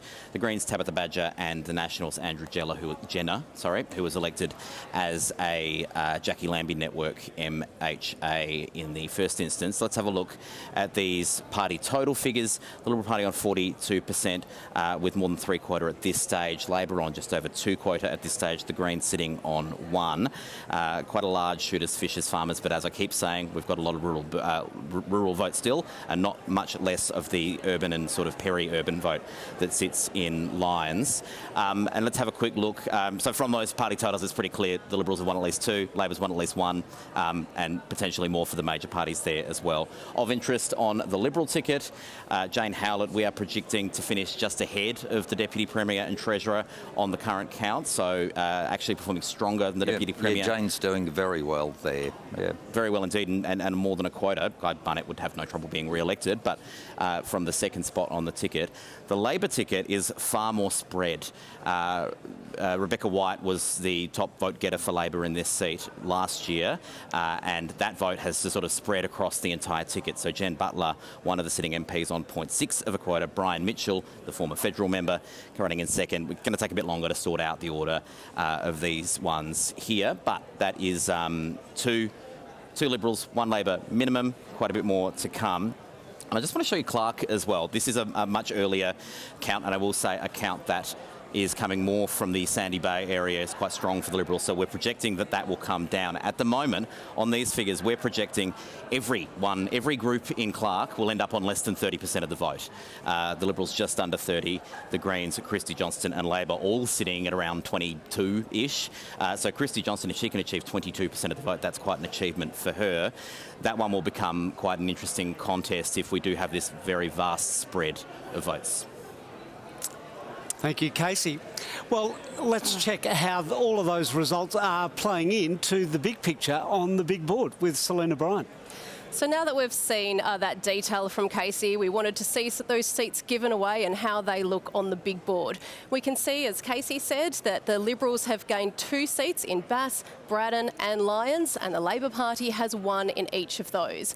Now we can see that Bridget Archer has successfully made the move after being defeated in the federal election. She's now moved to state politics. And we've got the Premier Jeremy Rockcliffe there, has been re-elected. Now he's typically has had a very high personal vote, so it's no surprise to see his face as one of the first to pop up in the Braddon electorate. Now it's one of the kind of standard things with a Tasmanian Hare Clark election that we quite frequently see that we can comfortably decide that a party has won a certain number of seats in a particular electorate, but we don't yet know who of those candidates from that party has won that particular seat. But as the results continue coming in through the night, we are going to see plenty more faces and colours filling up these spots. It's not uncommon to see potentially the 6th or 7th harder to decide as the night goes on, but we'll see how far we can get tonight. Selena Bryan, thank you very much for that. Now, Leon Compton, you're out there somewhere on the tally room floor. Too far from you. Hello to you. How are you, Sabra? And I'm surprised. It's a winter's night, a winter election, a surprise election. I wasn't sure how many people would come out tonight.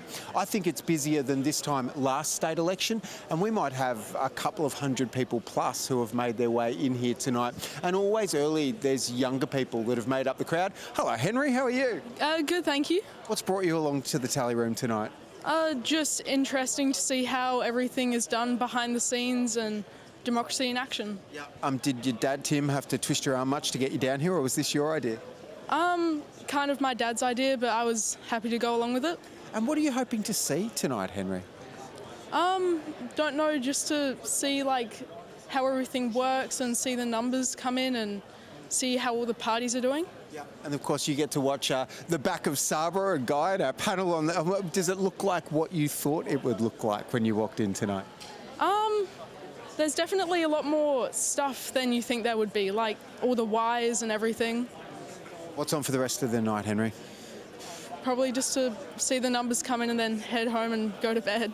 Right, last couple of days of the school holidays, enjoy them. Nice to see you tonight. Thank you. It's really interesting here. So if you have a bit of a pan back, and no one can do that for us now, but just the number of people buzzing around, you can see a few young people through the crowd as we have a bit of a look around this evening. You can also see some T-shirts on people that clearly suggest they've been part of political parties, maybe part of campaigns that have come down to have a look early. And of course, a bit later on tonight from the tally room floor, things will really start to fill as the leader of the Labor and Liberal Party and Greens come in. So we'll have hundreds of politically affiliated people right now. But what I can see looking around is the place is filled with just people who have come out to watch democracy in action. Sabra, Guy? Thank you, Leon. Well, votes continue to trickle in. We've now got some early polling from Franklin. Casey, what can you tell us? Yeah, this is the last seat we're looking at for the first time, and we're starting to get a bit of a picture of what's happening here. This is, of course, Erica Bett's seat alongside Nick Street and Jackie Petrusma. The Labor leader, Dean Winter, along with Meg Brown, the 2 Labor members in this seat. The Greens leader, Rosalie Woodruff, and the independent we heard from earlier, David O'Byrne. Now, I'll say this is not the best sample. This is a far less progressed count than we've seen in some of the other booths, in the other seats, I should say. And that's not working for me. Let's go back to... Oh, now it's working for me. This is a vote that's come in from exactly the parts of Franklin you would expect Peter George to do well. So that's the first thing I would say. But on this early count, these, I think, 4 booths it is, he is appearing number 1. I'm having a little issue with the graphics there. Why don't we just go back to the beginning? Open up... Let that one animate on. It's not going to work for me. Peter George doing very well. More than 2 quota on what we've got at the moment. Not playing well. More than 2 quota on what we've got at the moment. David O'Byrne, I should say, is performing about as well as he did last time. We're projecting a very, very small swing toward him. Can this work now? Here we go. Peter George Group, more than 2 quota. We'll see how that goes. I expect it probably will come down as the night goes on. The Liberals on 2 quota, Labor with 1.74 and the Greens on 1.25. I'll just say that the new independent candidates, Peter George in particular, but also the Nationals, we have a less of a handle early on about how they're going to go because they've not run before. We don't have any history for them. it's harder to make predictions. So these are all raw counts, and I can't really tell you how he'll do in the count to come. So we'll be a little bit more cautious on people like that. But I would have thought his supporters would be very happy to see that number, not just beginning with a 1, but beginning with a 2 this early. Can I say David O'Byrne's vote surprises me? I was anticipating his might be a bit more elevated, in fairness, but let's wait and see. But Casey, just to clarify that, these booths are likely to be from the Huon Valley? They are. We've got Middleton, Southport, Woodbridge and a mobile booth at this point. So they are from where you'd think Peter George would do well, Heartland, and where he did well. This is George country. Casey Briggs, and we're also confident enough to say that Eric Abetz is... Look, if these numbers, I haven't actually looked at the... Let's have a look quickly. So Peter George at the top, Rosalie Woodruff, Eric Abetz is at the moment just under a quota. I would have thought you'd have no trouble if that number remains, Eric, but we'll just keep... I'll keep my fingers crossed. Need a few more booths than 3 to formally put that tick next to your name, but I think you're in a pretty good position. Thank you. Eric Abetz, it may be premature of me to congratulate you. However, Peter George appearing to do very well. He did poll very well in the recent federal election. Very different political side to you, very strong views on salmon farming. Could you work with him? I think it'd be pretty difficult to work with Peter George, but you never say never. But yeah, as I said during the campaign, Peter George is as green as a seasick boatie. He was asked during the federal election, was there any policy where he disagreed with the Greens, and he stumbled and stalled. And I think it was on your program, Leon, that he was asked that question, and he could not differentiate himself from the Greens. So he was a Greens candidate in disguise, but I think provided comfort for some who didn't like the idea of But I think Eric Abetz, what we see here from, and these are super early numbers, but if Rosalie Woodruff has her vote tally added to by Peter George, so it's not just replacing a Green voter, but in fact adding to that tally and perhaps a lot of those perspectives in Parliament, it'll be not insignificant for how the next Parliament looks. There's no doubt about that. I think on those figures Peter George will be elected, and he will have to be talked to, negotiated with like any other independent or crossbencher, but his policies are as green as the Greens, and therefore that I think would provide a bit of a stumbling block. We'll pick up this conversation in a tick. Casey Briggs, I think you've got some statewide figures that you want to bring us up to date with. Yeah, I think it's time we had another look at the statewide figures. Let's again just go back to the current count and show you those figures first. Liberals on 42.6, Labor 22.2, the Greens on 14. When we factor in what we know about where the vote has come from so far, we project the Liberal Party just short of 40%, Labor just short of 25%, the Greens on 16.2, and what's of particular interest is the Nationals here have just bombed to 2.4% is our current projection for where they'll land. Nowhere near winning any seats in any of the 3 electorates that they're running in. And I'll just show you the change in vote as well. On these figures, what we've started to see is a swing on primaries away from Labor, a small swing to the Liberal Party, but also a swing toward the Greens. Obviously, the others are down. That's the Jackie Lambie network, a big part of that. But on these figures, we're also seeing swings towards some of the more high-profile independents, including Christy Johnston and Peter George. So that's sort of offsetting the fact that there is sort of 7% of the vote that was with the Jackie Lambie network that is now elsewhere. But that national vote is far, far lower than they would have hoped for. Okay. Thank you, Casey. Well, let's go to Janie Finland, the Labor member for Bash. She's at the Riverside Golf Club in Riverside. Janie Finland, we've just heard from Casey Briggs that the Labor Party's basically looking at a 5% swing against them at the moment. Who's to blame for this Labor vote going backwards?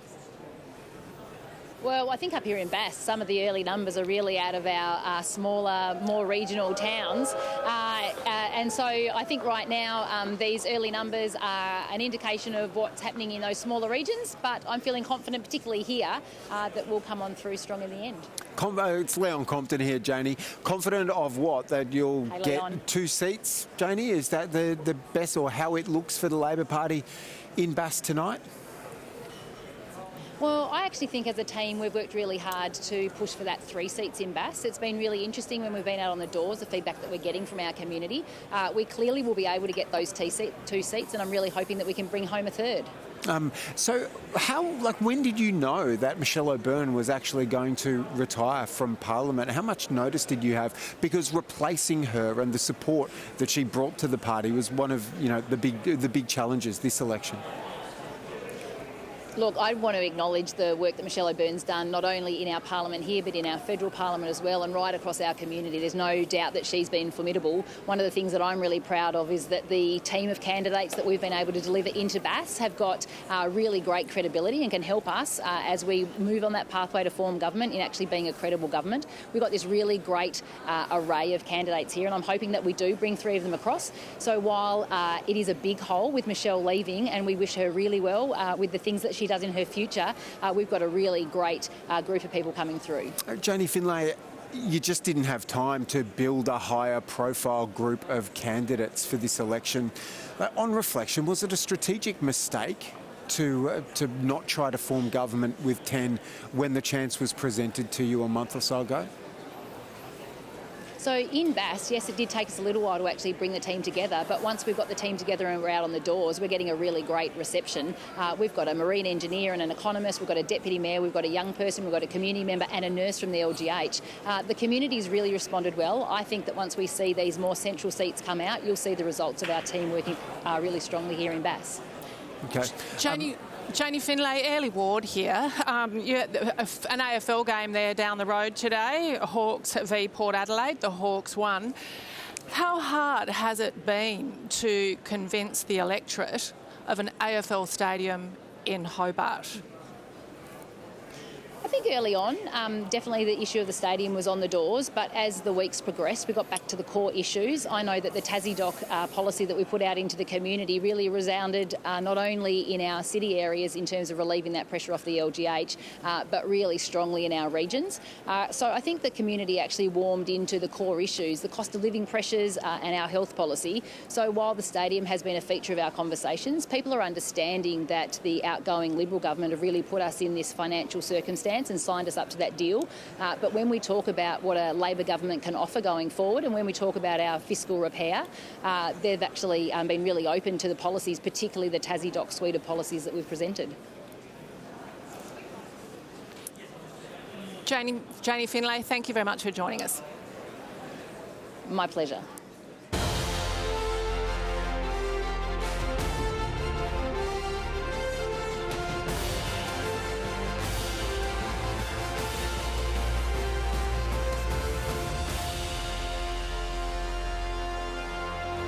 You're watching ABC Tasmania Votes live from the Election Centre at the Tally Room in Hobart. I'm Guy Stoner.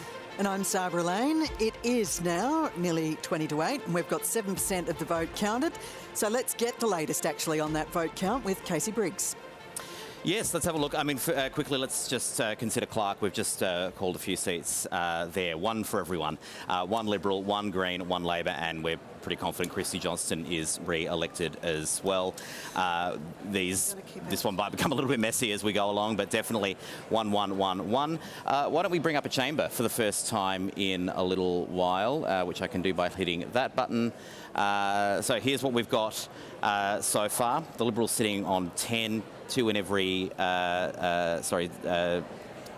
in Lyons, in Franklin, in Bass, 3 in Braddon, 1 in Clark. Labor with 5, 3 Greens and Christy Johnston. Just a couple of comments. The Liberal Party is doing very well in the north. They could well get a 4th seat in Braddon on the figures we're seeing at the moment.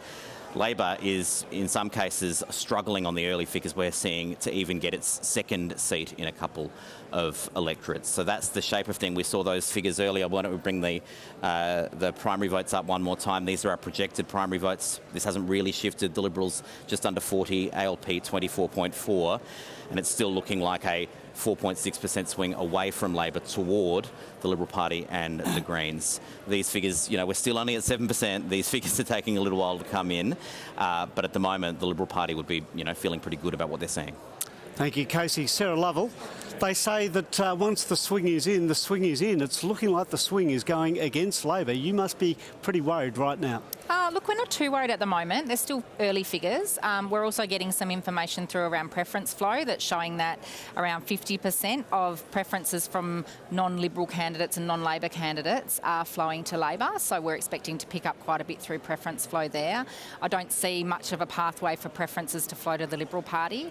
And it's still not looking like a Liberal majority either. So we're still faced with that situation at the end of all of this of a parliament that is not looking like a majority of either major party, and who's in the best position to navigate that. Based on those figures from Casey Briggs, 3/4 of Tasmanians aren't voting Labor.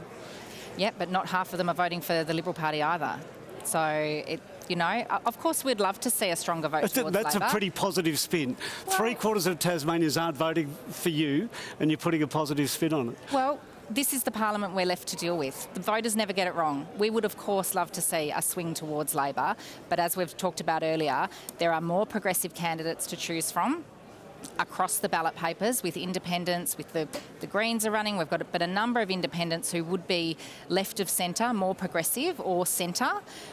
People have more options. This is the Parliament in the modern world. The idea of, who has the most seats or majority party parliaments is pretty old school these days. That's not what people are delivering. It's easy to dismiss early votes as coming from rural booths, but we've already seen in Clark there is also a swing against Labor in Clark.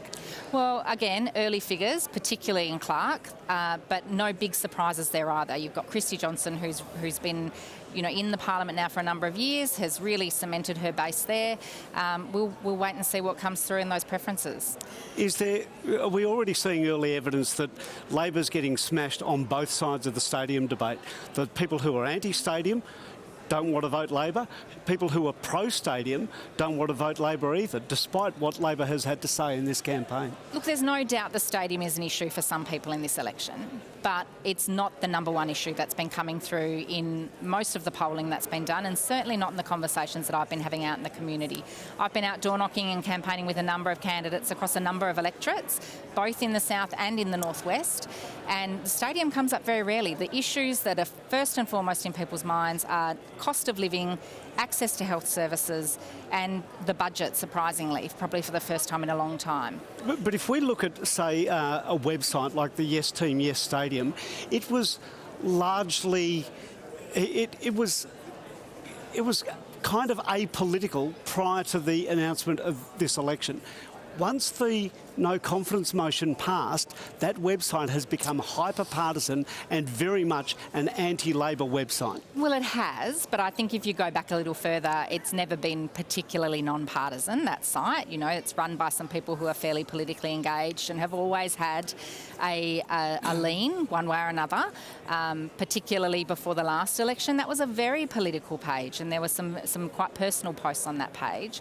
But I think it's always risky when you try to name up one issue as being the one issue that decides an election, and I just don't believe that I don't believe it was the stadium last time. I don't believe that it's the stadium this time. No doubt it's an issue. It's not the number one issue, and I don't think it's really translating into votes. Cassie O'Connor, I'm keen to get your view on a couple of things. Yeah. Early days, but we're seeing a jump in the Greens vote and the Liberal vote. Yep. What's your interpretation of that? And I also want to give you the opportunity to respond at the point that Erica Betts made early on about Peter George, saying that he was pretty much a Green. Well, look, Peter George obviously has some very environmentally attuned policies. The thing about independents, though, is that quite often they either don't have a policy platform or they have a very thin one. And so while Peter George may align with us on many environmental issues, we can't know how he will vote on any other number of issues. So to say he's just a Green by any other name is absolutely false. But what Sarah has said about the stadium, first of all, neither the Liberal nor Labor parties wanted to mention it during this campaign because they know it's political poison. And it is right across the state. Wherever you go, it's highly unpopular because people realise it represents a political choice. to fund, you know, a big fancy stadium down here at Macquarie Point and not put enough money into health, housing and climate action, for example. What we're seeing here with these votes, though, is that Dean Winter's decision to force this early election is costing him, because voters recognise this but is Dean Winter's election. We didn't have confidence in Jeremy Rockcliffe. That's why we voted no confidence in Jeremy Rockcliffe, because we didn't have confidence. But here him. we had, if I might say, Labor and the Greens voting no confidence and the in the Premier, and some from the crossbench, Your you're former right. allies. And if we have a look at the figures, and sure, they're still early figures, but what's showing is that overall, the Liberal Party has gained in confidence in the Tasmanian electorate. The Labor Party has gone back considerably. And so they who brought on the no confidence motion are suffering no confidence from the people of Tasmania. But that, sorry Sabra, but that is partly because Labor offered nothing to the electorate apart from not being the Liberals. They didn't make the case on the state's finances, even though your party's going to have us at $13 billion net debt within 3 years. We had nothing from Labor. I'm just going to stop here. We'll pick it up, no doubt, in a couple of seconds. Casey Briggs, I understand that you've got some more figures for us. Yeah, we're going to look at the seat of Bass one more time. I want to show you the party totals first of all. This is starting to settle down a little bit more. The Liberal Party on 3.3 quota, and we're projecting the party to end around about there. Labor on 1.86 quota. We're projecting Labor will grow a little bit from there. The Greens on 1.5. The Shooters and Fishers on 0.46. So that is a definite 3 for the Liberal Party, a definite 1 and probably a second for Labor, though we've not yet made that projection. That's 5 seats. A definite 1 for the Greens. That's 6. That leaves 1 more seat.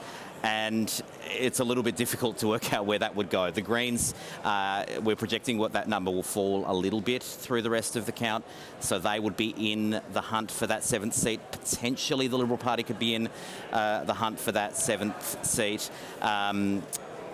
Probably unlikely that Labor would be gaining a 3rd seat in Bass. There's one other thing, though, we can tell for sure. If we look at who's elected, well, actually, first of all, let's say who's defeated. We're sure that Rebecca Pentland, the ex-Jackie Lambie Network member, now independent, we're certain that she has been defeated, so she will not be a member of the next Parliament. But we are also sure that we have 5 members here. The Greens, Cecily Rossell, Janie Finlay is re-elected. Bridget Archer enters State Parliament. Michael Ferguson, the former Deputy Premier, is re-elected, and Rob Fairs is re-elected. Just on the Liberal Party ticket, one last thing. If I show you the leaders and I filter this one down, that is Bridget Archer, Michael Ferguson and Rob Fairs. Simon Wood is in pretty deep trouble here. It's not out of the question that a 4th could be won by the Liberal Party, but Simon Wood is in pretty deep trouble.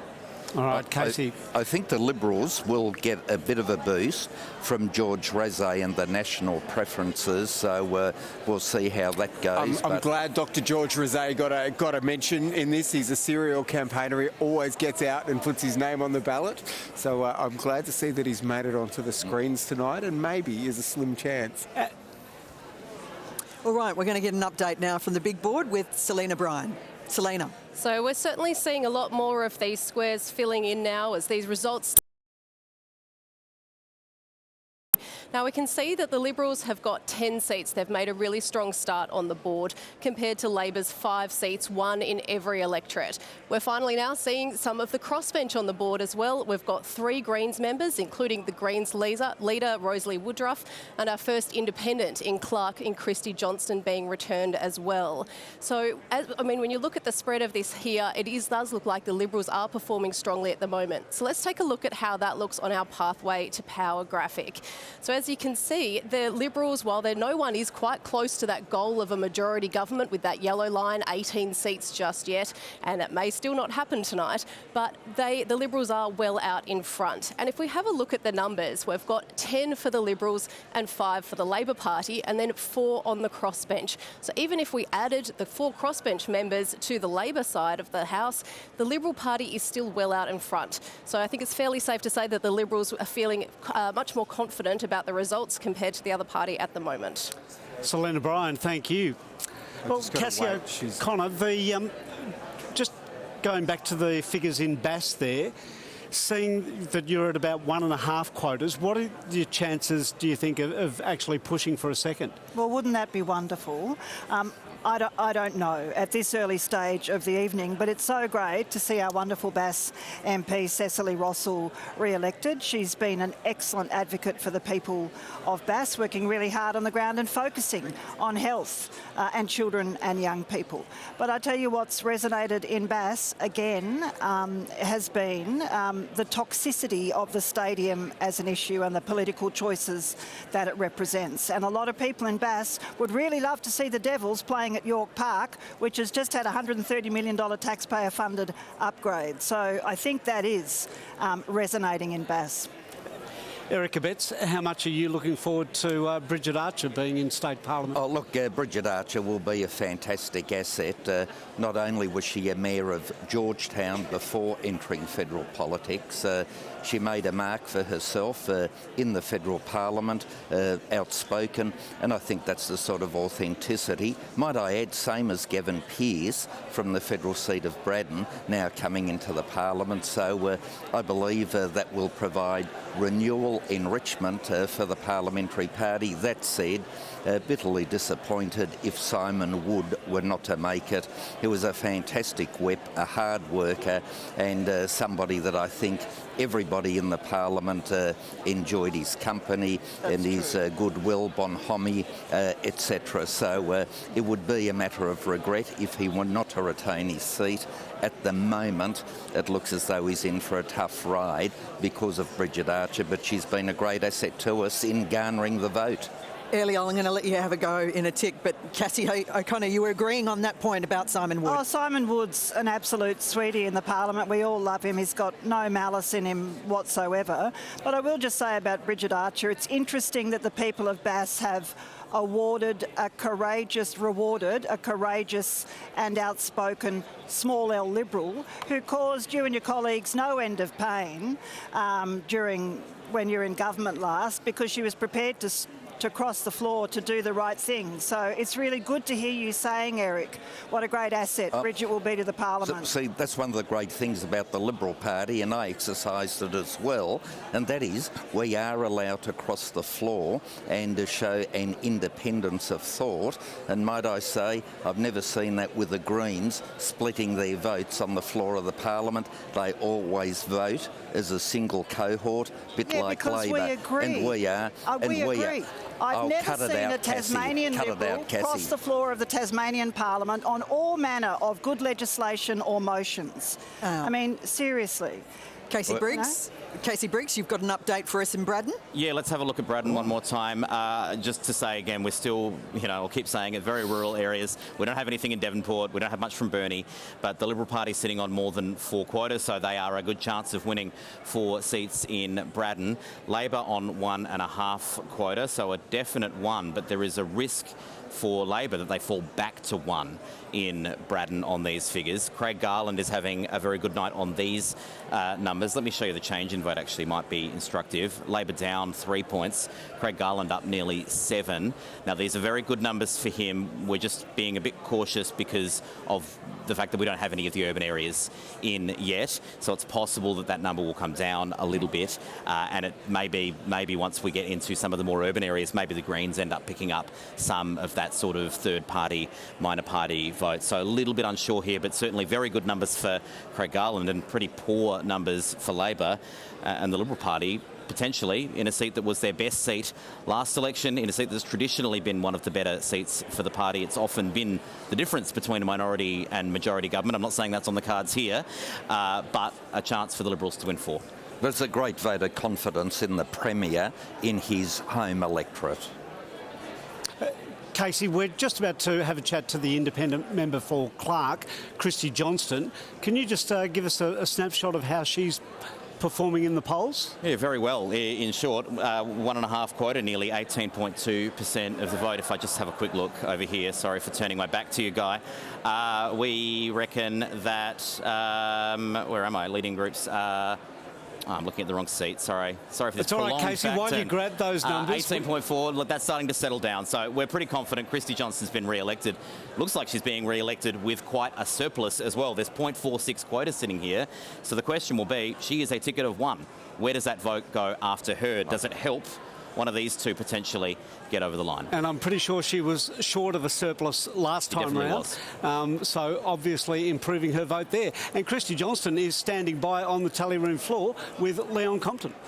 Yeah, she is indeed, Guy. Just made her way through the rain on a wintry Hobart night. Christy Johnston, what you haven't heard Casey Briggs just say is it looks like in early counting you have pulled 1.46 of a quota, a big boost from last time. Firstly, congratulations. Thank you very much. And so in those figures, it's really pleasing. It's great to see the people of Clark have turned out and have called out the major parties and are willing to put a more accountable parliament in. How do you explain that level of performance, what seems to be an increase in your vote in Clark this term compared to last? Look, I think it's symbolic of a frustration with the major parties. Certainly on the streets when I'm talking to my constituents right throughout this term and indeed over the last 6 weeks, people have expressed a frustration. There's not a real difference in policy between both Labor and Liberal. They're looking for someone in Parliament to hold them accountable and they're wanting a strong independent voice who's really prepared to call out the issues.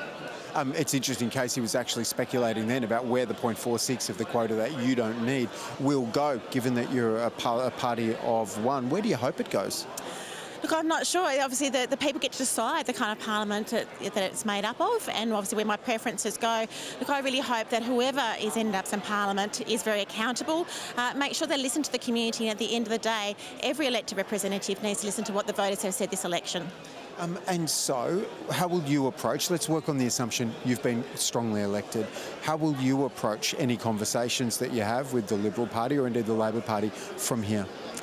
Look, as I said, voters have been telling me that they can't tell the difference between the Labor and Liberal Party policies. So what we want to see and what the community have said to me they want to see is a real change of behaviour and attitude, or one where there's maturity and respect in the Parliament, where either major party or preferably both major parties are prepared to listen to the community and listen to the crossbench and work more collaboratively. So I want to be seeing in the coming days a change in attitude. We can't have a minority parliament where the governing party tries to pretend that they're a majority. That does not work. We need to see a respectful, mature parliament where we're respectful of everyone's voices. A stadium, of course, would be in your electorate. How do you balance the fact that you are strongly opposed to a stadium at Macquarie Point with the government of the day, whomever they are, being strongly in favour? They've been tasked with delivering that stadium. So how do you manage that issue? Look, again, I would hope that both the major parties listen strongly to what the community have said tonight. Certainly, I think my strong vote so far is an indication of the objection and the opposition to the stadium in Clark, where the stadium would be. They need to be listening to that. They need to be talking to the community. It's all about priorities, Leon, and certainly what my community have been telling me is that the stadium is not a priority. We can't afford it. We don't need it. It doesn't fit. And so both the major parties, after tonight, need to take a long, hard look at themselves. Christy Johnston, good to talk to you. Guy, Sabra, back to you. Thank you. Thank you, Leon. Sarah Lovell, the votes continue to come in and the narrative is not looking good for Labor. Well, we're still getting information through, or the information I'm getting through from scrutinies is that we're still confident of holding 2 seats in every electorate.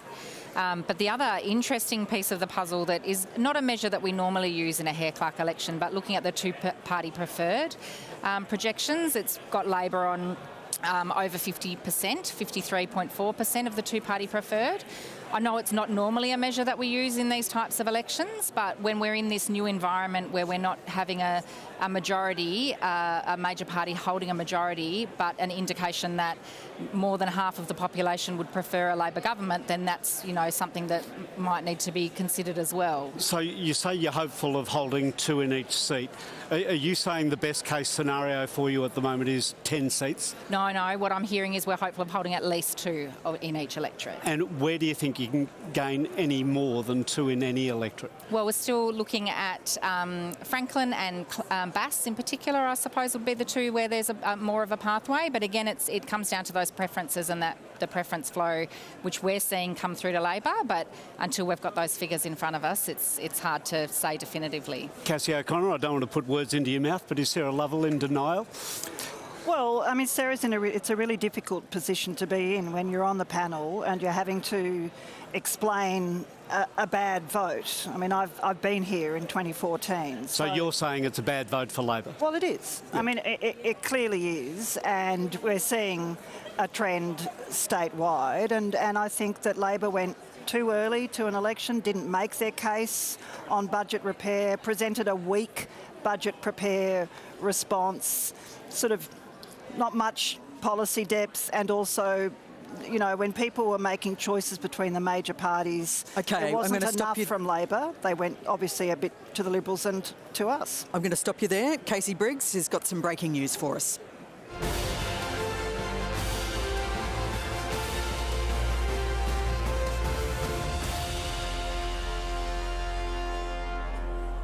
So it's become clear to us at this point that in the next Tasmanian State Parliament, the Liberal Party will be the largest party. They came into this election with 14 seats, 4 seats short of a majority. They may end this election with more than 14. That's not quite clear yet, but the statewide vote totals tell us a pretty clear story. At the moment, with 14% of the vote counted, we're projecting the Liberal Party to end up on under 40% of the vote, 39.1. The ALP has about a quarter of the vote, the Greens 15.3%, and the Nationals have bombed 2%, really not performing anywhere near as well as they would have hoped. So let's have a look at the change in vote to tell this story, because it is the story of this evening. Labor's primary vote is down 3.9 percentage points. The Liberals are up 2.4, the Greens are up 1.4, and there's a small swing away from others. That is largely about the Jackie Lambie network not contesting this election. These are the figures we've got in the chamber at the moment, but there are still a fair few seats to be determined. The Liberal Party on 11, Labor on 5, the Greens on 3, and 1 other. At this stage, the Liberal Party is looking well placed to retain virtually all their seats. They may even gain, as we've been talking about, a 4th in Braddon, while Labor is at this point battling to keep its 10. They could gain, but they're not going to gain anywhere near enough seats to see them become the largest party. So the Liberal Party, once again, the largest party in state parliament. Let's see how the chips will fall. Let's see how the rest of the night goes, because there are still a fair few seats in doubt. Thank you, Casey. Erica Betts, at the start of the night, you said the measure of success for the Liberal Party was to be the largest party in Parliament. Congratulations, that's happened. Well, look, thank you very much. And what I think these figures show is that this vote of no confidence, as personal as it was against the Premier personally, has been repudiated by the people of Tasmania. The Liberals have seen an uplift in their vote.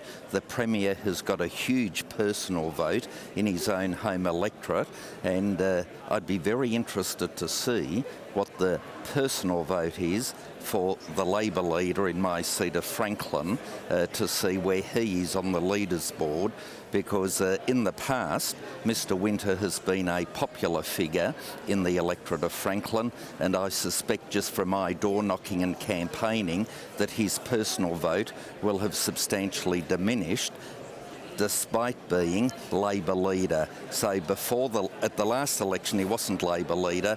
This election he was. You would have thought he might have got an increase in his vote. I suspect he might be falling back. Just quickly, what does that do to his authority as party leader? Oh, well, depending on what the figures show and what my hunch, but on my hunch, I would have thought his leadership was untenable if his vote has collapsed in Franklin and he has seen his own party's vote collapse. Sorry, I'm meaning to Jeremy Rockliff's. Oh, Jeremy Rockliff's leadership is absolutely secure, and he has been endorsed by his own electorate, by the people of Tasmania, with an uplift. And all the negatives that Labor and the Greens threw at us as a party, as a government, what have we seen? An actual uplift in our vote. And I think that says something about the negative of Labor and the Greens, and the people of Tasmania did not warm to that at all, and they've given us a tick. You're not in majority. No. You're not in majority, Eric. You're still going to come in with too few seats to form government. You know that the Governor will ask Jeremy Rockliff first on the convention whether or not he can form a workable, stable government on the floor. So those independents which you and some of your colleagues and us potentially that you've been bagging out may be needed for you to do that. Are you going to sort of deal with the reality of it and stop pretending that you're a majority, which is part of the reason you were kicked out last time, because you couldn't hold the JLN members? Sarah Lovell, is there still hope that Labor could actually pull something out of the bag? Well, Jeremy Rockcliffe also campaigned on majority government and hasn't been successful in achieving majority government. That was a very strong message from Jeremy Rockcliffe right through the campaign. He hasn't been successful in achieving that. Dean Winter didn't? Of course he did. No, he didn't. He wanted majority Dean Labor has government. been very clear that we will work with the parliament that is elected by the people of Tasmania. You said you wouldn't talk to us initially. Sarah Lovell, the numbers are not looking good. You accept that. Are you being punished for flip-flopping? You've flip-flopped over, the party has flip-flopped over its stance on the stadium, the approach to a stadium, which stadium. At a previous election, you had a policy about no pokies in pubs and clubs, and then you ditched it. Do you lack conviction? Well, I think we've been really clear, particularly in the last 12 months since Dean took over as leader, about our position on things like the stadium. Dean was very clear. That was one of the first things that he spoke about as leader, was being more clear about our position on things. I know we get accused of flip-flopping, but often those things, the pokies was a policy that we took to an election and we weren't elected. It's not uncommon for parties. Like a hot potato. It's not uncommon for parties to change their position when those positions are not supported by the electorate. All right, now we're going to go to Bridget Archer, who looks like she's won her seat in Bass, but first we're going to get an update from Casey. Yes, quickly, 41% of the vote with the Liberal Party, 3.3 quotas. That's sort of been roughly steady for a little while now. Labor on just under 2 quota, the Greens on 1.5. Let's have a particular look at that Liberal ticket because of your next guest. Bridget Archer is, nearly double the next person on the ticket. So very Bridget well Archer, done. very easily elected. She's got 1.5 quota at the moment. Michael Ferguson and Rob Fairs will join her in Parliament. There's still a question mark over Simon Wood and whether he will be returned, but Bridget Archer easily in the next Parliament. And Bridget Archer now joins us from Launceston. Congratulations. It looks like you are the new member for Bass in the State Parliament of Tasmania. Well, thank you very much, Sabra, and it's nice to be with you this evening. What do you put your success down to tonight? Look, I think it has been a really positive campaign the last 6 weeks. I've been really proud to be part of this team that has worked right across not only the electorate here in northern Tasmania, but indeed our team has worked right across all of Tasmania.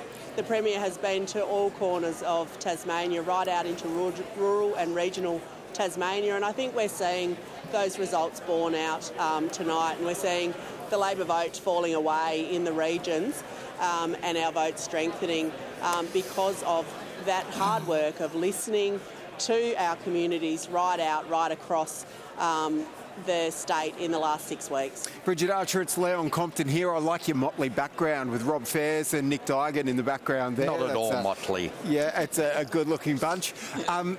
How hard was it? I mean, if they were listening to what you were saying at the last federal election, you were against the stadium. Obviously, you're for it as a state candidate. I mean, how challenging was that to negotiate as a shifting narrative? Look, I don't think it is challenging at all, Leon. I have got a strong record of being a person who says what I think, who stands up for what I believe, and who takes a pragmatic approach to things because you have to, because you need to move forward. And that is very much the case with the stadium, and I think you need to be honest with people. It would be a lot easier, probably, to just pretend that you don't think the things that you do. But that's pretty off-brand for me. I'm someone who says what I think and stands up for what I believe in, and that's what I've done throughout this campaign. There is a bigger issue at stake. We cannot continue to fight on these single issues. We need to have demonstrated, and what we have tried to demonstrate over the last 6 weeks to Tasmanians, is that we have done an enormous amount of work in the last 10 years. We have taken Tasmania forward incrementally and strongly over that time. We know that there is more work to do, and we have a strong plan to do that, a strong team to deliver it, and strong leadership to take it forward. What you've also done is take the state progressively towards what seems to be a $13 billion deficit. You would have heard people talking about through the course of your campaign. How materially will you get your party to address that and start the process of fixing it? Well, I think we have also been very clear about that. We understand that there has been a level of debt for many reasons, and we've been clear about the reasons, including a pandemic. But we have also laid out a plan to surplus, and what we have said is that we could get there sooner, but we understand that Tasmanians don't want us to take the type of harsh action that would be required to do that sooner than what we have laid out. And what we have seen from Labor, I might add, is that they haven't taken a coherent plan forward. They haven't taken through a strategy that says how they were going to achieve that outcome any sooner, despite the fact that they have created this enormous chaos and dysfunction by taking us to this election, ostensibly their view on that debt, but really because of self-interest. I know Ellie Ward's got some questions for you, but here's one. Are you ministerial material, Bridget Archer? I have spent 15 years of my life, Leon, both in local government and then at the federal level, because I believe that public life is an act of service to our community, and it has been the greatest privilege of my life. It is a great privilege to have the opportunity to continue to do that, and I will serve in whatever capacity that I can do that in a useful way, and to continue to make a contribution to the people of northern Tasmania. Thank you, Bridget Archer. Well done. Thanks, Leon.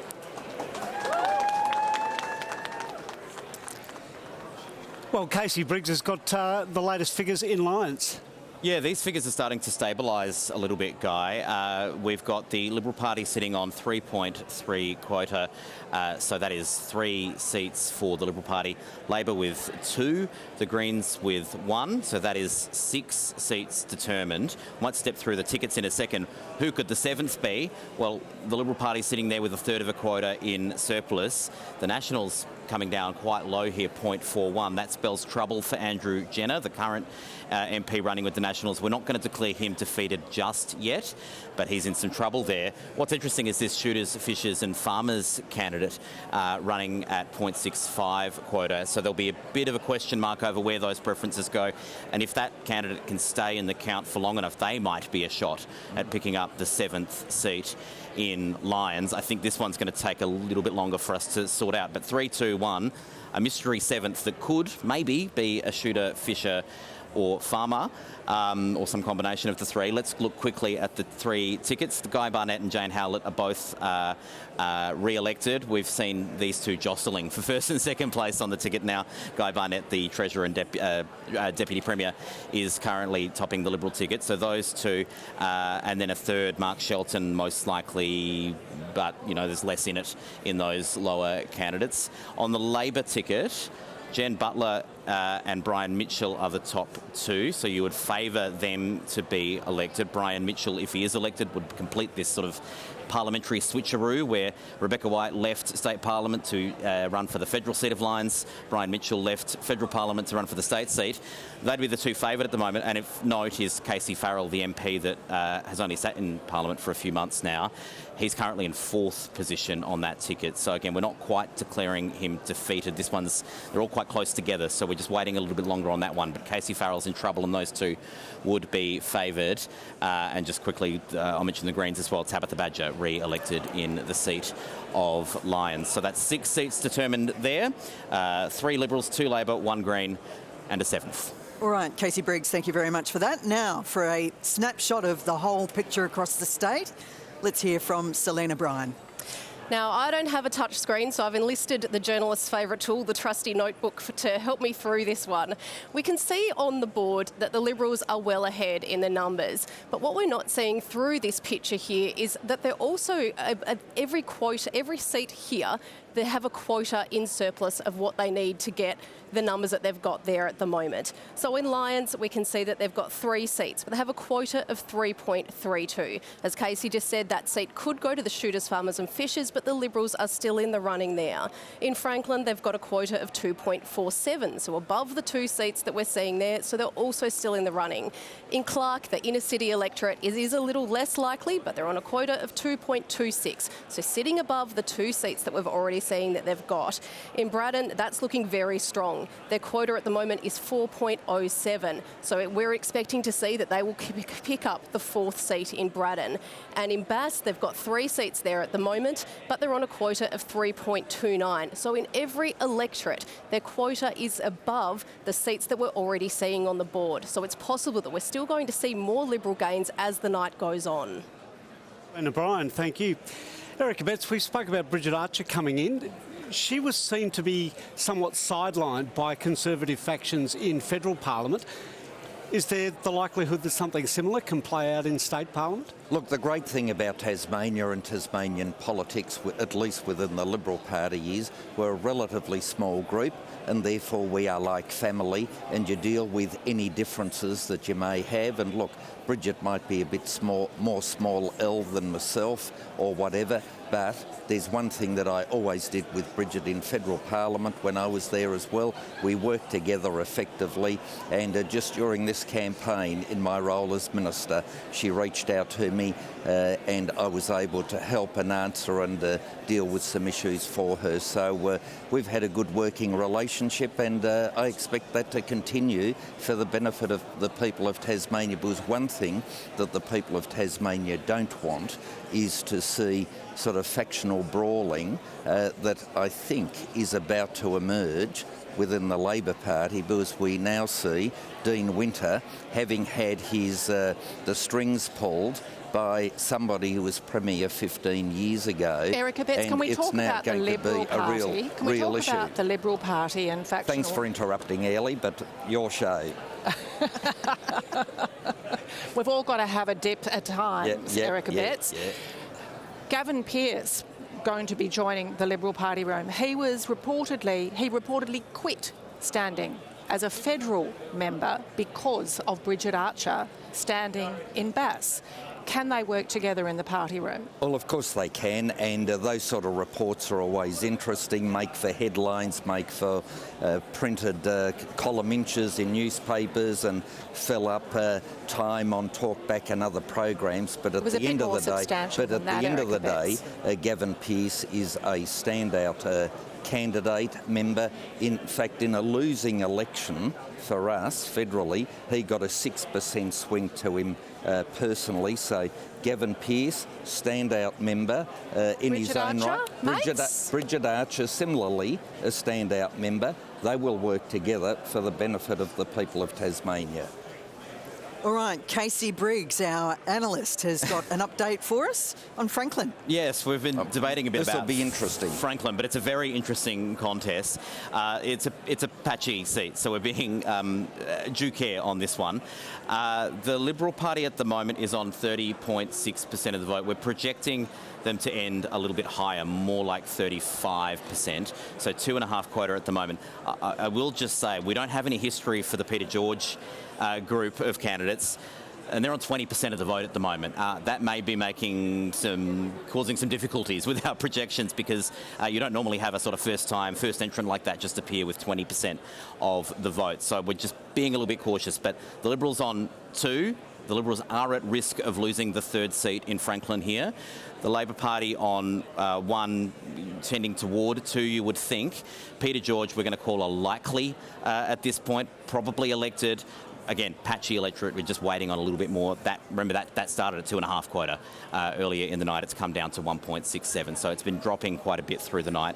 The Greens on 1 quota, so you're looking at, if we have a look at the people we've got elected here for the moment, first of all, the opposition leader, Dean Winter, he's clearly been re-elected. The Greens leader, Rosalie Woodruff, has clearly been re-elected. I'll just jump down to the Liberal parties first. Erica Betts, congratulations, you're re-elected. 2 Liberal members, Jackie Petrusma and Nick Street, are battling for the 2nd, and one of them is at risk. It's unclear if the 3rd one can be retained there. an independent will almost certainly be elected in Franklin. Peter George will probably be elected. David O'Byrne is also a shot if we go back to these party totals. David O'Byrne 0.82, so that has come up through the count. Peter George will have potentially some surplus to offer someone in this count. It's messy, but we're looking at 2, 1, potentially 1-1.